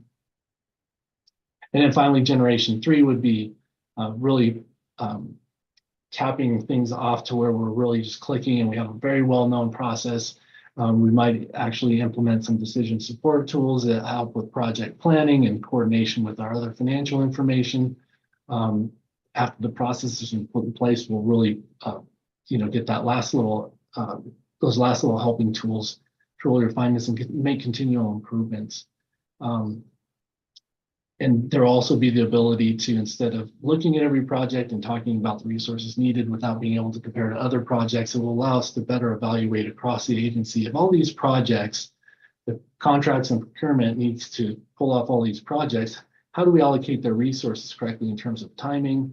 The ability to have lead time to purchase certain things. So it'll be much more refined from that respect as we mature this financial planning process. And then we want to also consistently measure our project outcomes. So we're pretty good at planning. We have some improvements to do, and we're going to enhance those. One thing we don't do much of is look back to say, how did we do? We evaluated this project, we expected this outcome. What was the actual results? That will help inform our decisions going forward too, and then our evaluation process. That's critical. So just high level, some of the 5-year financial forecast assumptions that we will include. So we'll come back in September with a recommended action with actual cash flows and numbers of what that forecast looks like. But we can at least share some of the assumptions that will go into those numbers that we're still developing, still evaluating and scoring projects.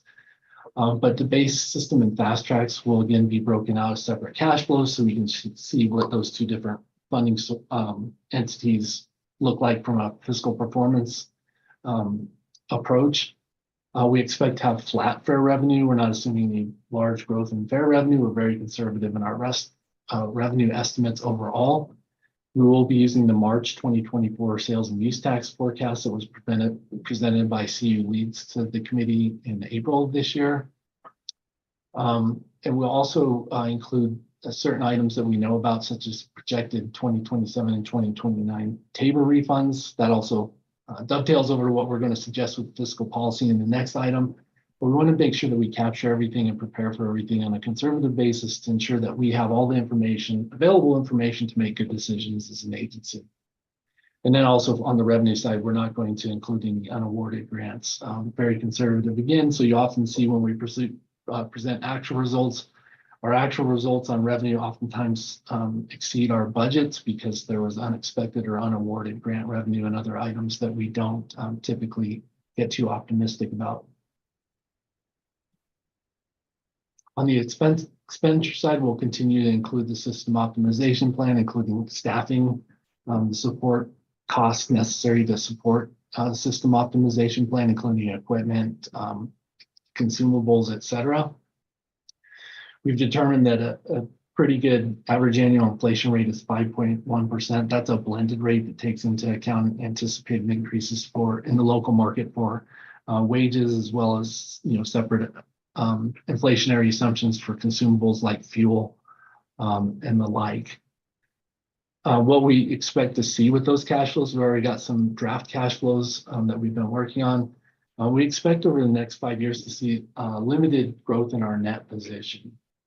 It'll still meet all of our fiscal policies, still result in RTD being in a very healthy financial position. Now that we've built those up, we've built them up for certain purposes, such as the capital replacement fund. We'll start using some of that funding instead of borrowing money to actually maintain our assets. I mentioned we continued on the path of improving our TAM information inventory, as well as condition assessments on our assets to more effectively maintain our assets and be proactive in replacing things, repairing things. So we will include the TAM as we've always done in our forecasts, but it will continue to improve that information as we go forward. And then I mentioned our reserves will continue to meet the RTD fiscal policy. We'll probably project that we're going to use some of that capital replacement fund, some of the unrestricted fund to maintain our assets in a state of good repair. At this point in time, it makes the most sense from a fiscal standpoint rather than borrowing money to purchase assets or replace things. And then we've also assumed the continued funding of the Fast Tracks internal savings account within there. So we've had some discussions in previous months with the board regarding that particular FISA reserve. What we're going to assume in the until if and when a decision is made of what to do with the FISA, we will continue to project that will be contributed to at the rate of about $20 million per year going forward. So I kind of summarize what to be expected as we bring forward the recommended action in September. regarding the FIFE, I don't anticipate any huge changes or any huge concerns with the cash flows. When you look at those or our fund balances, it's really kind of a steady state based on what we're experiencing right now. There could be some challenges going forward when we get the September sales and use tax forecast. We've seen a little bit of a leveling off with those sales and use tax results. In fact, through May of 2024, we're flat to the prior year, where we've been lucky to see increases year over year for several years. It's really kind of flattened out, along with the rest of the nation. Not a lot of spending going on out there.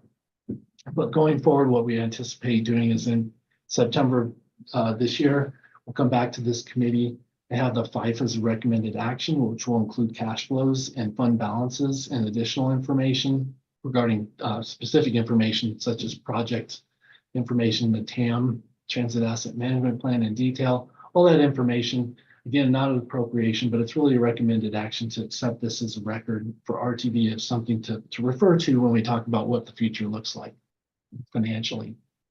Then in October of 2024, the FIFE sets the basis for the 2025 proposed budget. So in October of 2024, we'll bring a discussion item, also have a substantially final budget in terms of cash flows to present to make available for public inspection, as is required by October 15th of each year. Then in November, we'll come back to the committee and followed by the board with a recommended budget. Our intent is not to have significant changes between the October substantially final budget and the final proposed budget recommended in November. So we anticipate having a lot of information, a lot of robust discussion with the board, be able to answer a lot of detailed questions and provide additional information, expanded narratives, expanded information, and really be a lot more transparent, providing information and making that available to the public as well.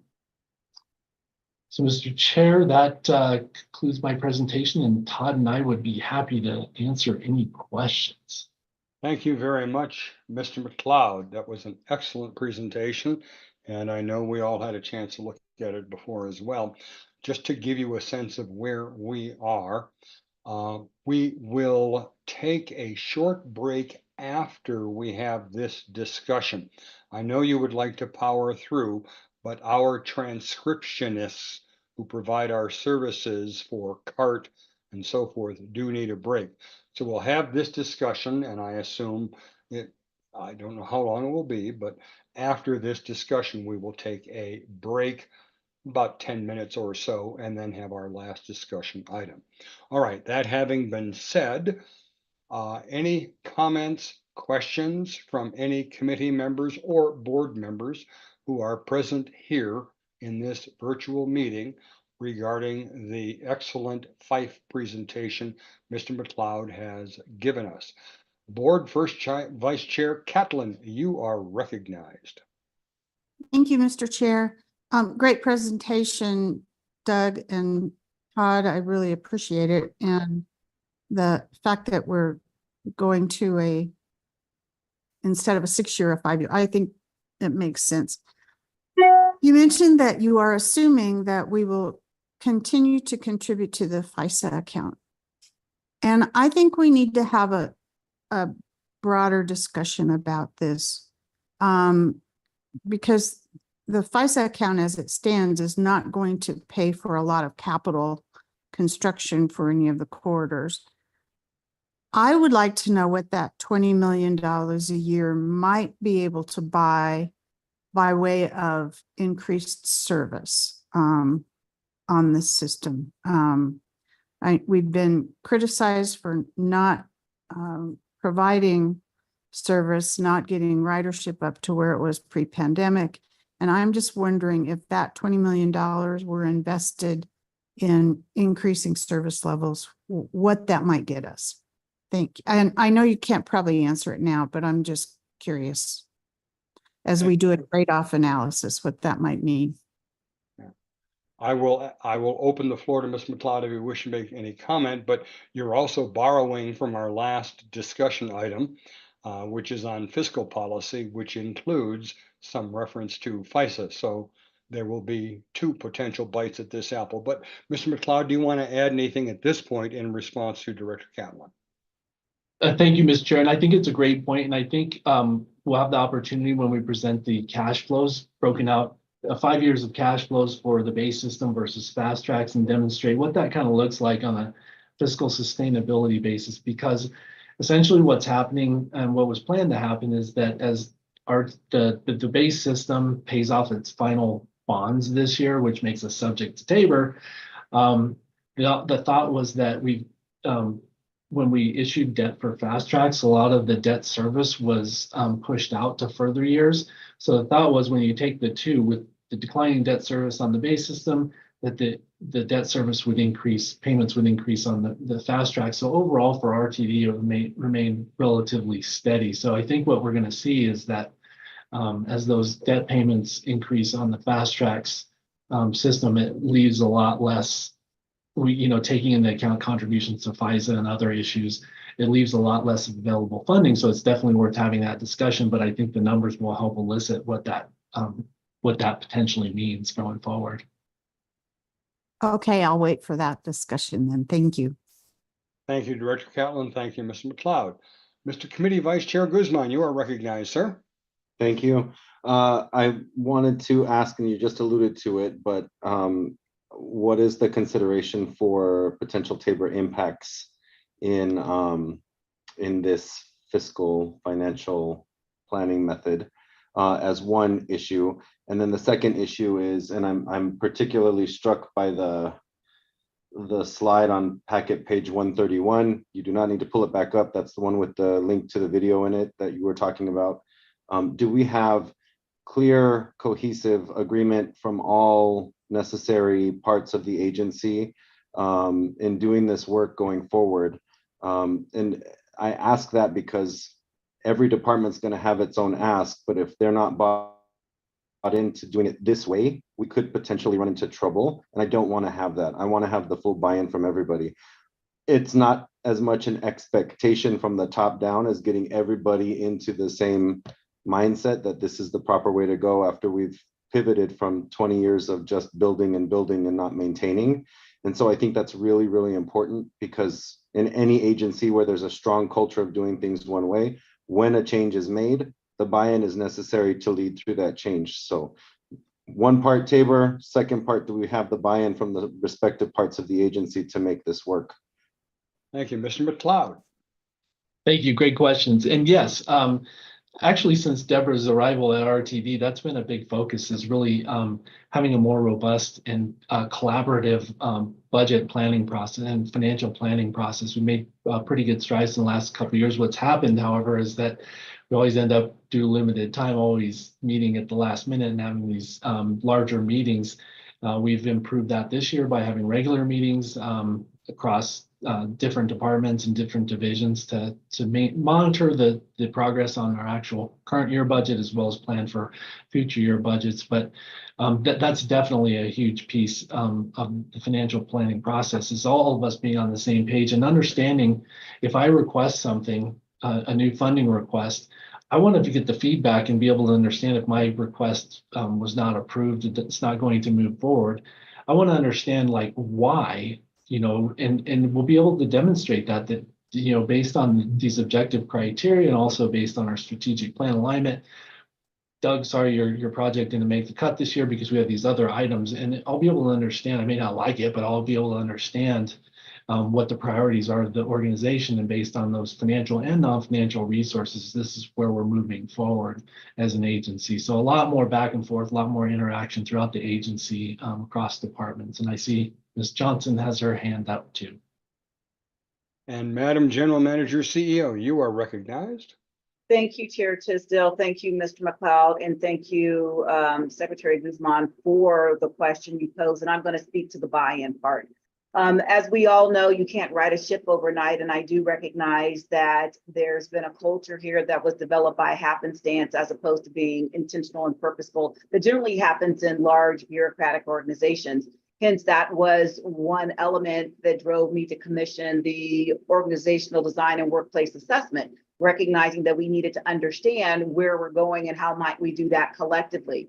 So with that, one thing's for certain, as we look at the holistic aspect where Mr. McLeod showcased on the slides about Is it essential? Is it priority? Is it value added? It's basically having people throughout the organization lean into the moment without having preconceived notions about what might be viable for the betterment of one work unit versus a one RTD approach, looking at the elements as prescribed relative to the transit asset management plan, strategic priorities, and the strategic initiatives, and evaluating those projects on those merits relative to the direction in which the organization is going.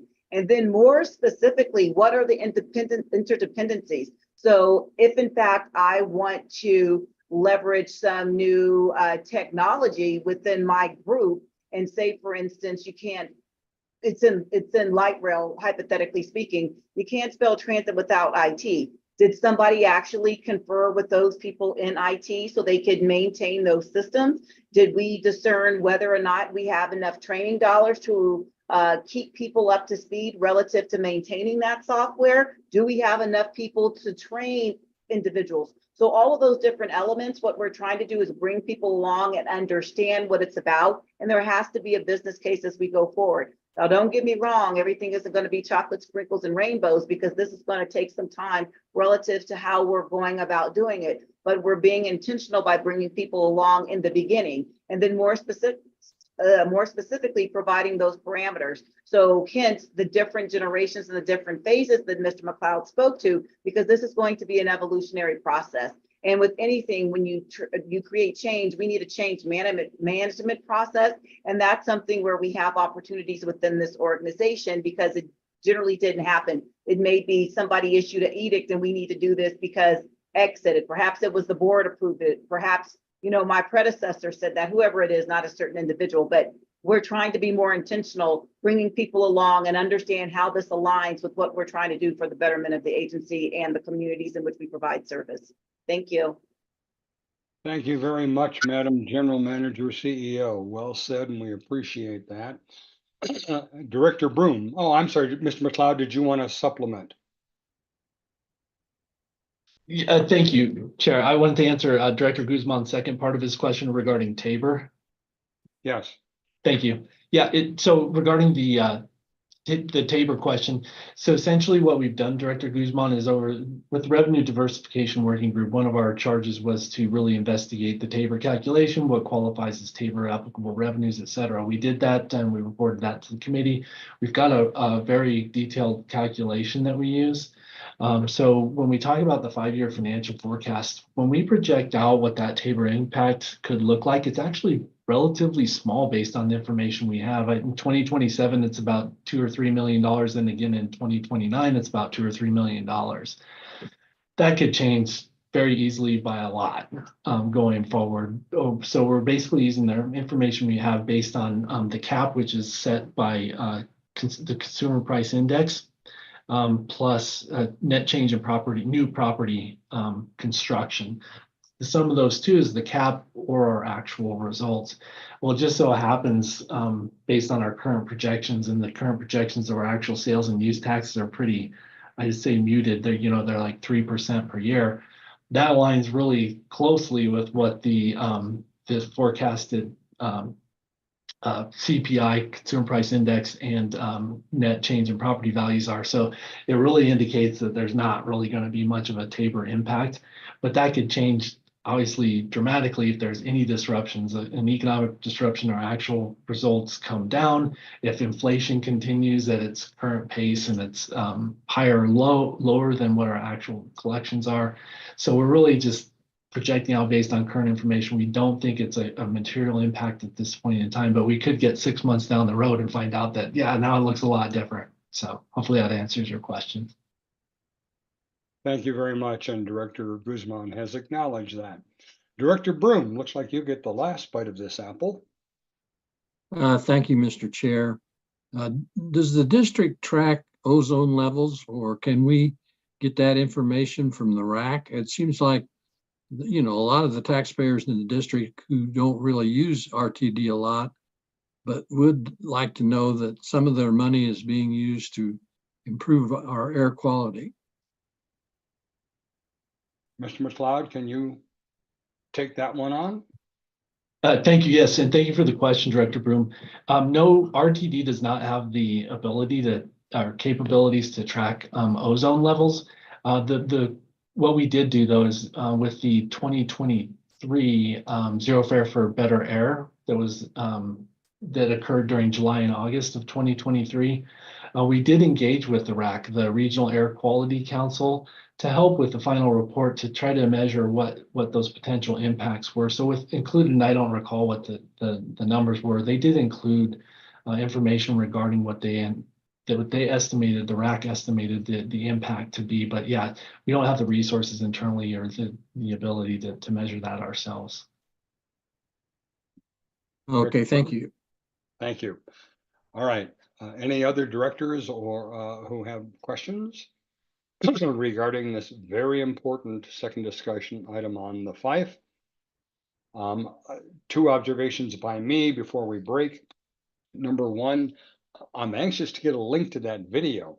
I'm looking at this. I've tried to blow it up to read this thing. It's really very fascinating. So I'd love to see that if you can send that out to all of us. And then finally, Mr. Nickel, let me remind you of the words of John Milton. They also serve who only stand and wait. So we appreciate your being available for this. Director Geisinger, before we go to break, you have something? Just quickly, SB 24230 provided what is it, I think $115 million that roughly average annually, and it could go up and down quite a bit because it's based on oil and gas production, and it requires certain conditions to be met to apply for it.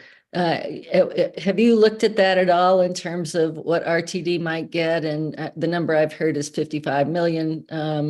Have you sort of thought through what that would do here? Are you waiting till we get the CTE to make some rules on it, which is a very reasonable thing to do? Mr. McLeod? Thank you. Great question. Yes. And we do not plan to include that revenue within our forecast, being more conservative. And you're right, exactly. We want to kind of wait and see what that actually looks like. I know that projections, just like our projections, that the projections of oil and gas fees could be wildly different than what actually occurs. We want to understand, what strings are attached, what other requirements are in order to get that potential revenue, in order to include the whole picture, right? There might be expenditures associated with that. So rather than just assume we're going to get certain amounts of revenue and what that amount might be and not know what potential expenditures associated with that are, I think it will require a little bit more time. So our intent is to not include that in our forecast at this point in time. And when there's something like that, may I go, Mr. Chair? Yeah, please proceed. When there's something like that, then is that something that in a year or something you would add in and revise the 5-year Fife? I guess that's redundant, 5-year Fife anyway. Yes.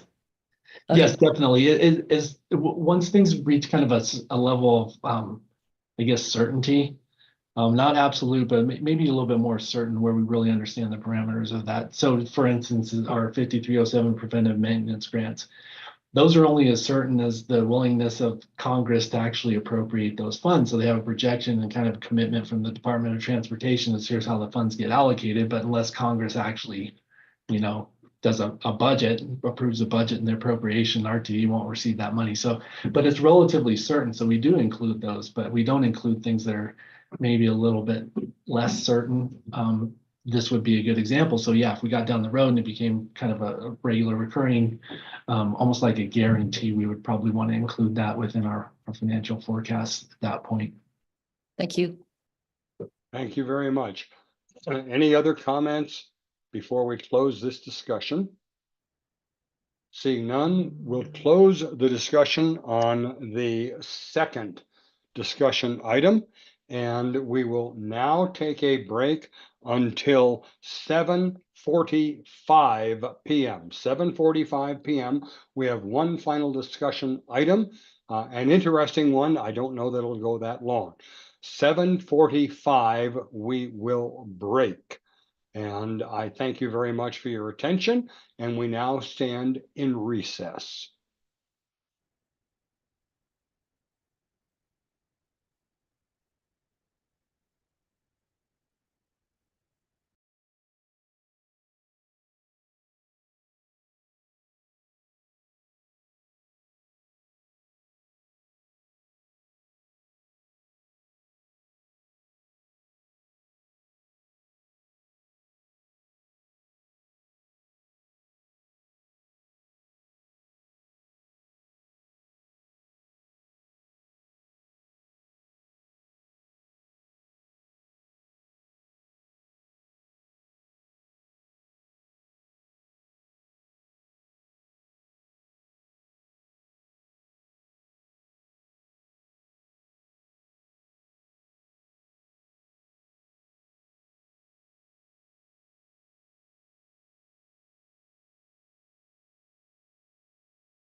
This is your 2-minute warning.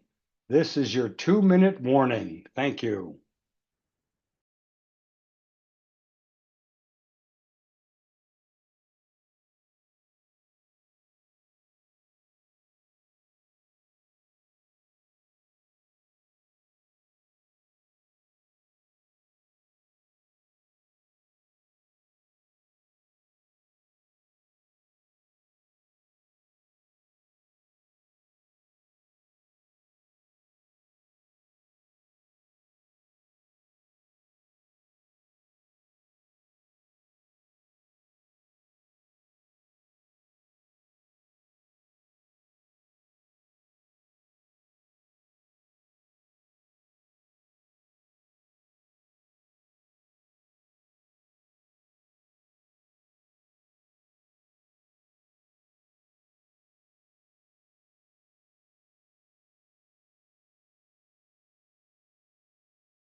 Board office staff, if we may please recommence the recording. We are now resumed in the Finance and Planning Committee meeting for Tuesday, July 23, 2024. We now turn to our third and final discussion item for this meeting, and it is the draft 2025 fiscal policy. Once again, I will call upon the indefatigable Doug McLeod, our Chief Financial Officer, to present this item. Mr. McLeod. Thank you, Chair Tisdale. And I just have a short presentation to go through this evening. This is really an update on the progress on fiscal policy and potential changes that we've gathered through feedback and also discussions through different avenues such as the Revenue Diversification Working Group, et cetera. So last time we appeared before the Finance and Planning Committee to discuss the fiscal policy was in May, at the May meeting. And this is a follow-up to that to give another update with the intent of kind of finalizing this policy and then also asking for approval of it later in the year, which sets the stage and some of the parameters around planning, financial planning, as well as the budget itself, the 2025 proposed budget that will be brought to the board. So just to summarize some of the changes, and these are all listed out within the package in the board report, as well as there's a red line version of the fiscal policy. We basically took the 2024 fiscal policy and did it in markup view where you can see any changes that have been made this far. Our intent would be to bring that forward for approval and accept those changes once we receive all feedback and comments on that. But to summarize some of the changes that are in there right now, we want to memorialize the intent to continue to pursue revenue diversification opportunities, whatever those may be, but that should be something that we want to continue to be a focus for RTD, whether it be state funding or otherwise. Efficient TABOR accounting, by that we mean we want to make sure that we have everything in the right buckets in the most efficient way possible in the methodologies that we're using to account for things. An example would be federal grant revenues are not subject to TABOR growth limitations. So the investment income associated with those grant revenues right now goes into one big pot. Essentially, we have one investment income in several different accounts, but it's all kind of commingle with investment income from all the other different revenue sources. Because the federal grants are not subject to TABOR revenue, we'd want to separate out the investment income associated with those federal grants so it's not subject to TABOR as well. So just putting those types of things within the fiscal policy, I think, will be important. Additional information or additional reporting regarding the TAM plan, Transit Asset Management Plan. So we also want to memorialize in there, our intent is to be more transparent, provide more information through the budgeting process and throughout the year about progress on projects, as well as what's in the TAM and what to expect in terms of replacements and repairs. Fast Track's internal savings account, that was really a really high level clause in there previously. We expanded that to give a little bit more descriptive information about the purpose of that, of the FISA itself, just to be a little bit more informative when you do read through the fiscal policy regarding fund balances. We also have, at this point in time, so in the fiscal policy that we're developing right now, and we're going to bring it back in October and ask for it to be approved for 2025. We're going under the assumption that RTD will be subject to TABOR beginning in 2025 until we know otherwise. So fiscal policy can be adjusted at any time. So with this current version that we're going to bring forth for approval, it assumes that TABOR will be in effect for revenue growth limitations. And so one of the suggestions is to potentially set up a separate fund balance to capture expected refunds, if any, to district residents, so that we don't include that in our budgets. We want to separate that funding out with the anticipation of paying that back. And then budget comparative cash flows with beginning and ending fund balances. We want to expand that. So in the FIFE, we will have one pagers with cash flows in the major categories over 5 years by base, fast tracks, and consolidated. What we'd like to do with the budget is actually expand some of the supporting information and expand the details like we've discussed with the board's wishes to include a comparative cash flow that actually shows 3 different years for both the base system, fast tracks, and consolidated, but in a more detailed format that shows line items, types of expenditures, et cetera. So that would be a requirement according to the fiscal policy going forward. And then finally, we want to include, we have included a phrase referring to, but incorporating Government Finance Officers Association best practices regarding our budgeting processes.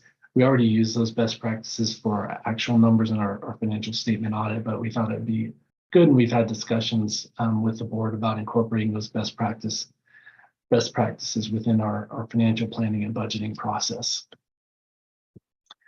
So just to give a timeline of how this will play out according to plan, May 14th was the first discussion with initial recommendations.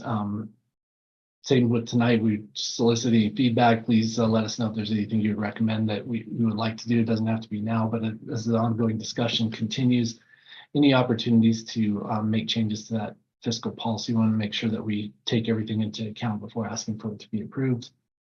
Tonight, just listed a couple of items that have been added since the last discussion in May. And then in August, on August 5th, there will be a presentation by the Office of the State Auditor of the confidential findings from the state financial performance audit of RTD that's wrapping up. Once that information is publicly available, that will also be taken into consideration if there's any necessary changes to the fiscal policy. So at the October 8th Finance and Planning Committee, we would come to the board and ask for approval of that fiscal policy, including the incorporated changes with any OSA finding recommendations to make sure we capture everything at that point in time. Then we'll have the November 5th ballot initiative results that could change the fiscal policy going forward, and at which point, once we know those results, we could come back. We'll come back to the committee and the board and ask to make changes depending on the outcome of that election. And then we would propose those modifications and make those modifications in January 2025. So this is a living document, can be changed at any time, but it really sets the stage for how we the parameters within we must work in order to manage our financial systems and financial information.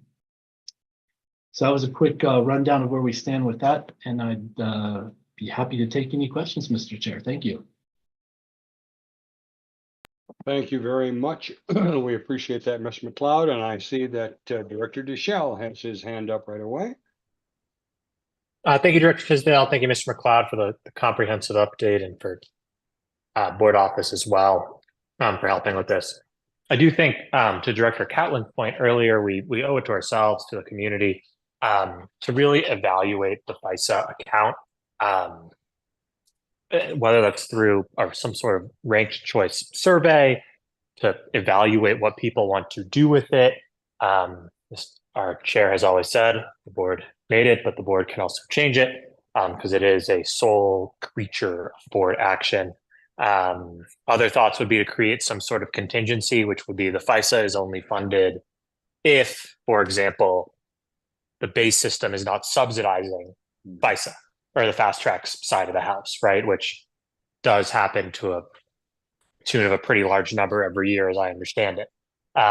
Anyways, it would be, I think, just, I don't know the most effective way to solicit board input and create sort of a cohesive item, but from what I understand and from being on this board for almost 4 years, it's, I do not think that there is consensus, A, that it should exist, or B, that if it does exist, it should exist in its current form, and that it's in the best interest of the agency to do that. And I think as we're opening up this plan, we really do need to find a way to figure out what is best for the agency, what is best for the district, and act accordingly. Thank you. Thank you very much, Director Deschel. I appreciate that. And yes, that's part of the reason for the discussion tonight and the past discussions and going forward. And so now, Director Catlin, Madam First Vice Chair of the Board, you are recognized. Thank you, Mr. Chair. And thank you, Director Deschel. I really appreciate you framing that so well. I think you've talked about this before, but I'm not sure that I recall. But in the event that the November 5th election does not provide Tabor relief for the agency, it seems to me a very complicated way that those refunds would have to be administered. And would RTD be responsible for that, or would that reside with the state? Mr. McLeod, you may attempt an answer at that.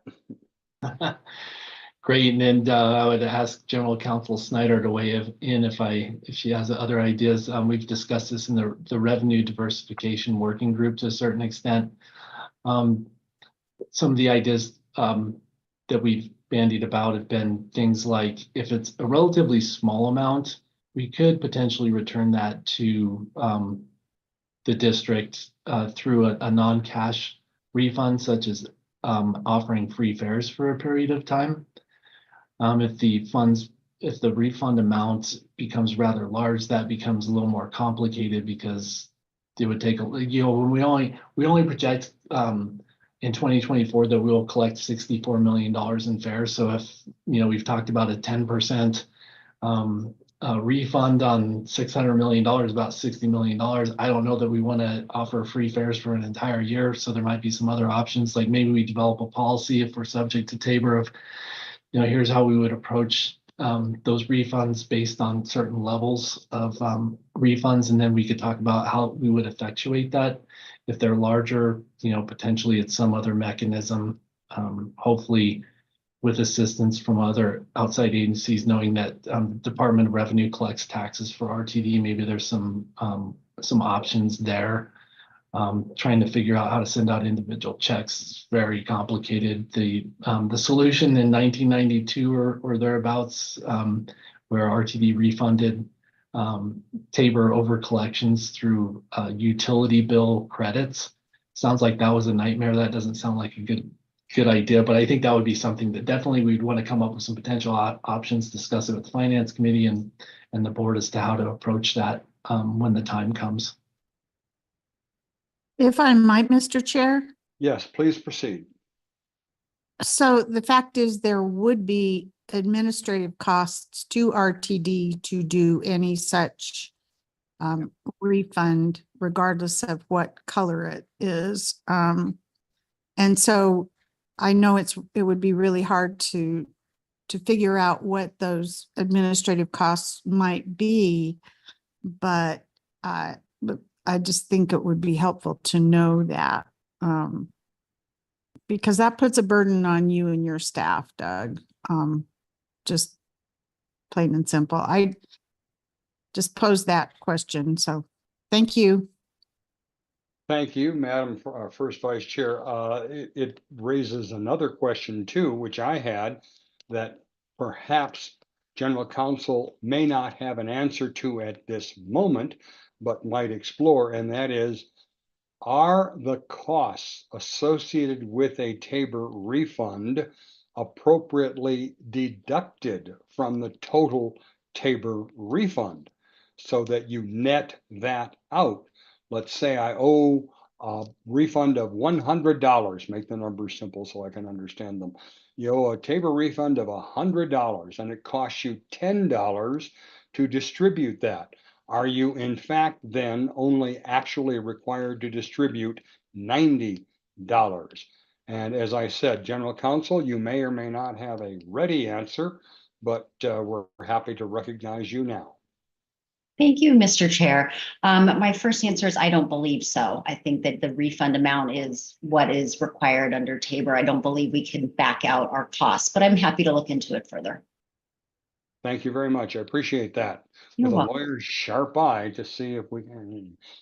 So that's fine. Thank you. Any other comments from other committee members or directors relative to this discussion item? I do want to point out on behalf of the chair that I was very impressed with how Mr. McLeod and the board office and staff all worked on creating this red line version that we have had an opportunity to review, and to reiterate that this is now the second time we've had a presentation, a pretty fulsome presentation regarding this, and it is not the last. As it states, this will come before us in October of this year for further discussion. Mr. Committee Vice Chair Guzman, you are recognized. Sorry, y'all, I have a lot to say. I apologize. But I do want to say thank you for the work. It looks really good. I appreciate the red line. That's really helpful to be able to see what's going on with the total policy altogether. The calendar, the historical calendar of when we've worked and talked on these things, that's a really key piece to this presentation. I think it will come in very handy if we make sure that we have fleshed that out completely. For the purpose of this presentation, it makes perfect sense, but I think having a solid record of the total amount of time these issues have been before this body is going to come in key. It seems every time we make a move to be more in line with what's expected at the federal level, which is key to being able to do funding, resourcing, there's pushback on the opposite end of it once those decisions have been made or money's allocated or a decision is determined based on these accountability standards. I would reference, we're not in operations, safety, and security, but the expectations that changed on how we do inspections on our rails has led to pushback when we implement them. And so on the other side of this, what I could foresee contemplatively is that we will get pushback potentially on how we audit and how we plan the finances. And so I'd like to have that completely fleshed out if it's at all possible, only for record keeping purposes. So when somebody says, well, you didn't think about this, you didn't talk about this, you just made this decision without telling the public, and we have a record we can point back to and say that is completely inaccurate. And the conversations took many, many months to get to a decision on, should this go forward, we have a way to look back and say, there it is, and just slap the receipt down on the table and move on, to be able to deal with that truth and honesty and full disclosure. And often the voice that's missing from the room tonight is the one that points out the transparency issues that I think we are perceived as having. And I think that would just help with that, to have that record. So I wanted to point that out. And then, are there any other concerns moving to the GFOA standards that we should be aware of before we make a decision to move in that direction, other than it's what's current and best practice right now? Any other thing that we might not have contemplated now that could potentially bite us in the rear end later if we're not aware of it from the public side? And I am thinking from the Joe on the street, not as a director in this moment. So really I'm asking, you know, what could pushback look like on the other end of some of these items? All right, Ms. McLeod, do you want to respond to that? Yes, thank you, Director Guzman. Great comments. Definitely. And the intent of the fiscal policy is kind of be at a higher level because it covers so many different areas. So yeah, there's different sections. So if you think about the accounting policy section, behind that, the fiscal policy, that provides general direction, but we actually have accounting policies where we follow generally accepted accounting principles. Same with the capital improvement section, capital expenditure section, which refers to the TAM. Behind that fiscal policy at a high level is a very detailed policies and procedures regarding how do we carry those out. So we can always provide that as supporting information. But yeah, point well taken that I think we want to continue to document this and demonstrate and have documents we can refer to, the receipt that we can point to and say, these are the processes we've gone through to make these certain improvements. This is our guiding document similar to the bylaws of the board that we follow, and we can point to that. Thank you very much, Ms. McLeod. And further in response to Committee Vice Chair, the poor and the doubters you will always have with you. There will always be people who say, I never heard you were talking about this. I mean, that's a fact of life. Yes. Director Broom, you are recognized, sir. Thank you, Chair. Going back to the FISA discussion a little bit, the district's always done a good job of going after federal funds and funds through DRCOG and so forth. From my standpoint, I can remember over many years that a lot of times part of the selection process for those grants was matching. And so like you had, a lot of highway programs that were 80-20. You locals had to come up with the 20 to get the 80. And so I'd rather hang on to the FISA money to provide that 20 match. And I know from being on the DRCOG board that a lot of their criteria when they're looking at different people that are competing for grants is how much local matches are in the project. So before we get, in a big hurry to spend that money, we should think about that. Thank you. Thank you very much, Director Broom. And I'll just point out too, recall that the SERI, the Southeast Rail Extension, came about because the size of the local match that we presented to the FTA was far in excess of any they had seen before. And that moved us up to the top of the list. So there is a point there to be considered. Director Geisinger, let's go to you. Thank you. And, I think that Director Broom raises a very good point, but I hear what other people are saying. It's a conversation we should probably have soon. And I think it's important to remember that, RTD has been tasked by the legislature and the governor's statute now to file a report on how we would move forward on rail by September 30th. And, that may or may not be part of the conversation. It's still very early in those conversations, but, it's probably before long time to have a conversation about what that could do for us, that FISA money could do for us in different ways and the value of keeping it or not keeping it. No, that's an excellent observation. Thank you for making sure we keep our eye on the ball that way too. Other comments from directors relative to the fiscal policy discussion item?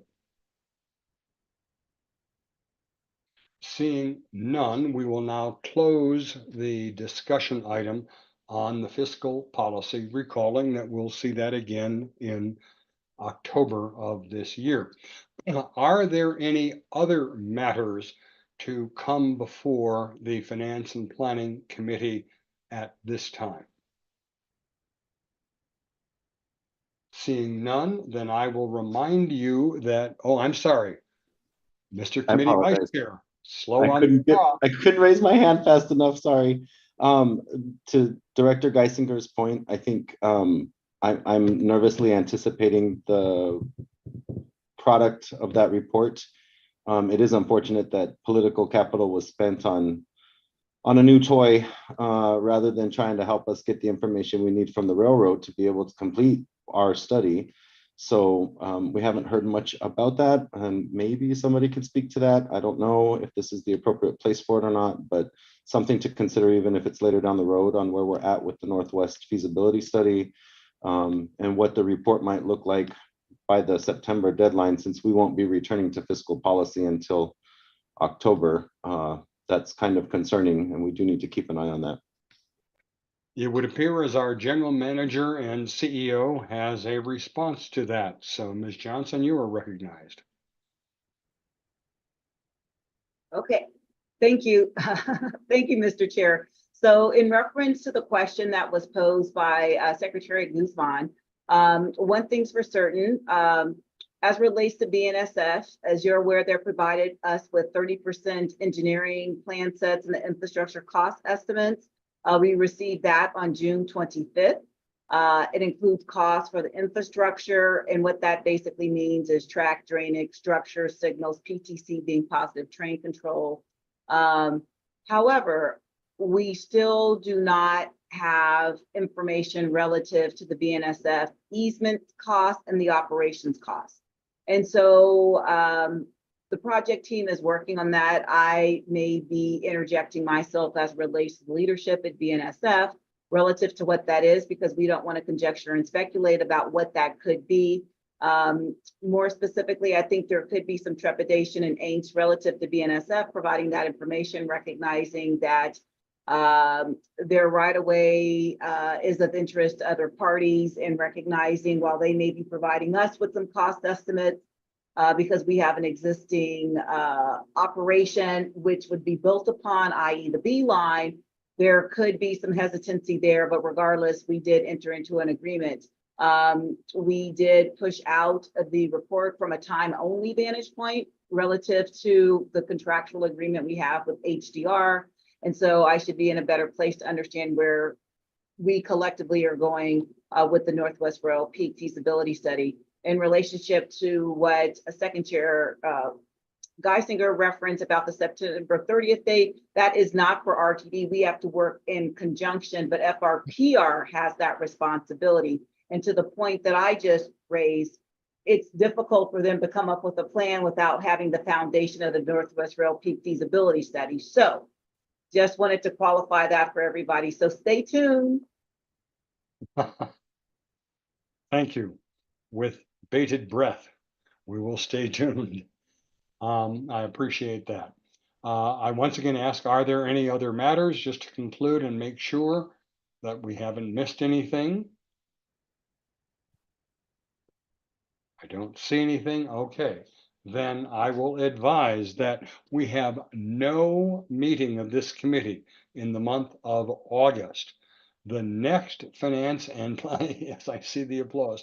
The next Finance and Planning Committee meeting is scheduled for Tuesday, September 10. Now, our work plan has us slated to perhaps focus on fewer things than we have been burdened with over the past several months, particularly through the summer. We've had an incredibly busy time. At our September meeting, we are set to take action on the FIFE that we discussed tonight as a discussion item. We will also have a discussion on the 2025 investment policy. So we've talked about fiscal policy here. An adjunct of that is our investment policy. And again, for those of you who have been paying attention to all this, remember the fiscal policy, to go further to Vice Chair Guzman's comments, has been discussed multiple times.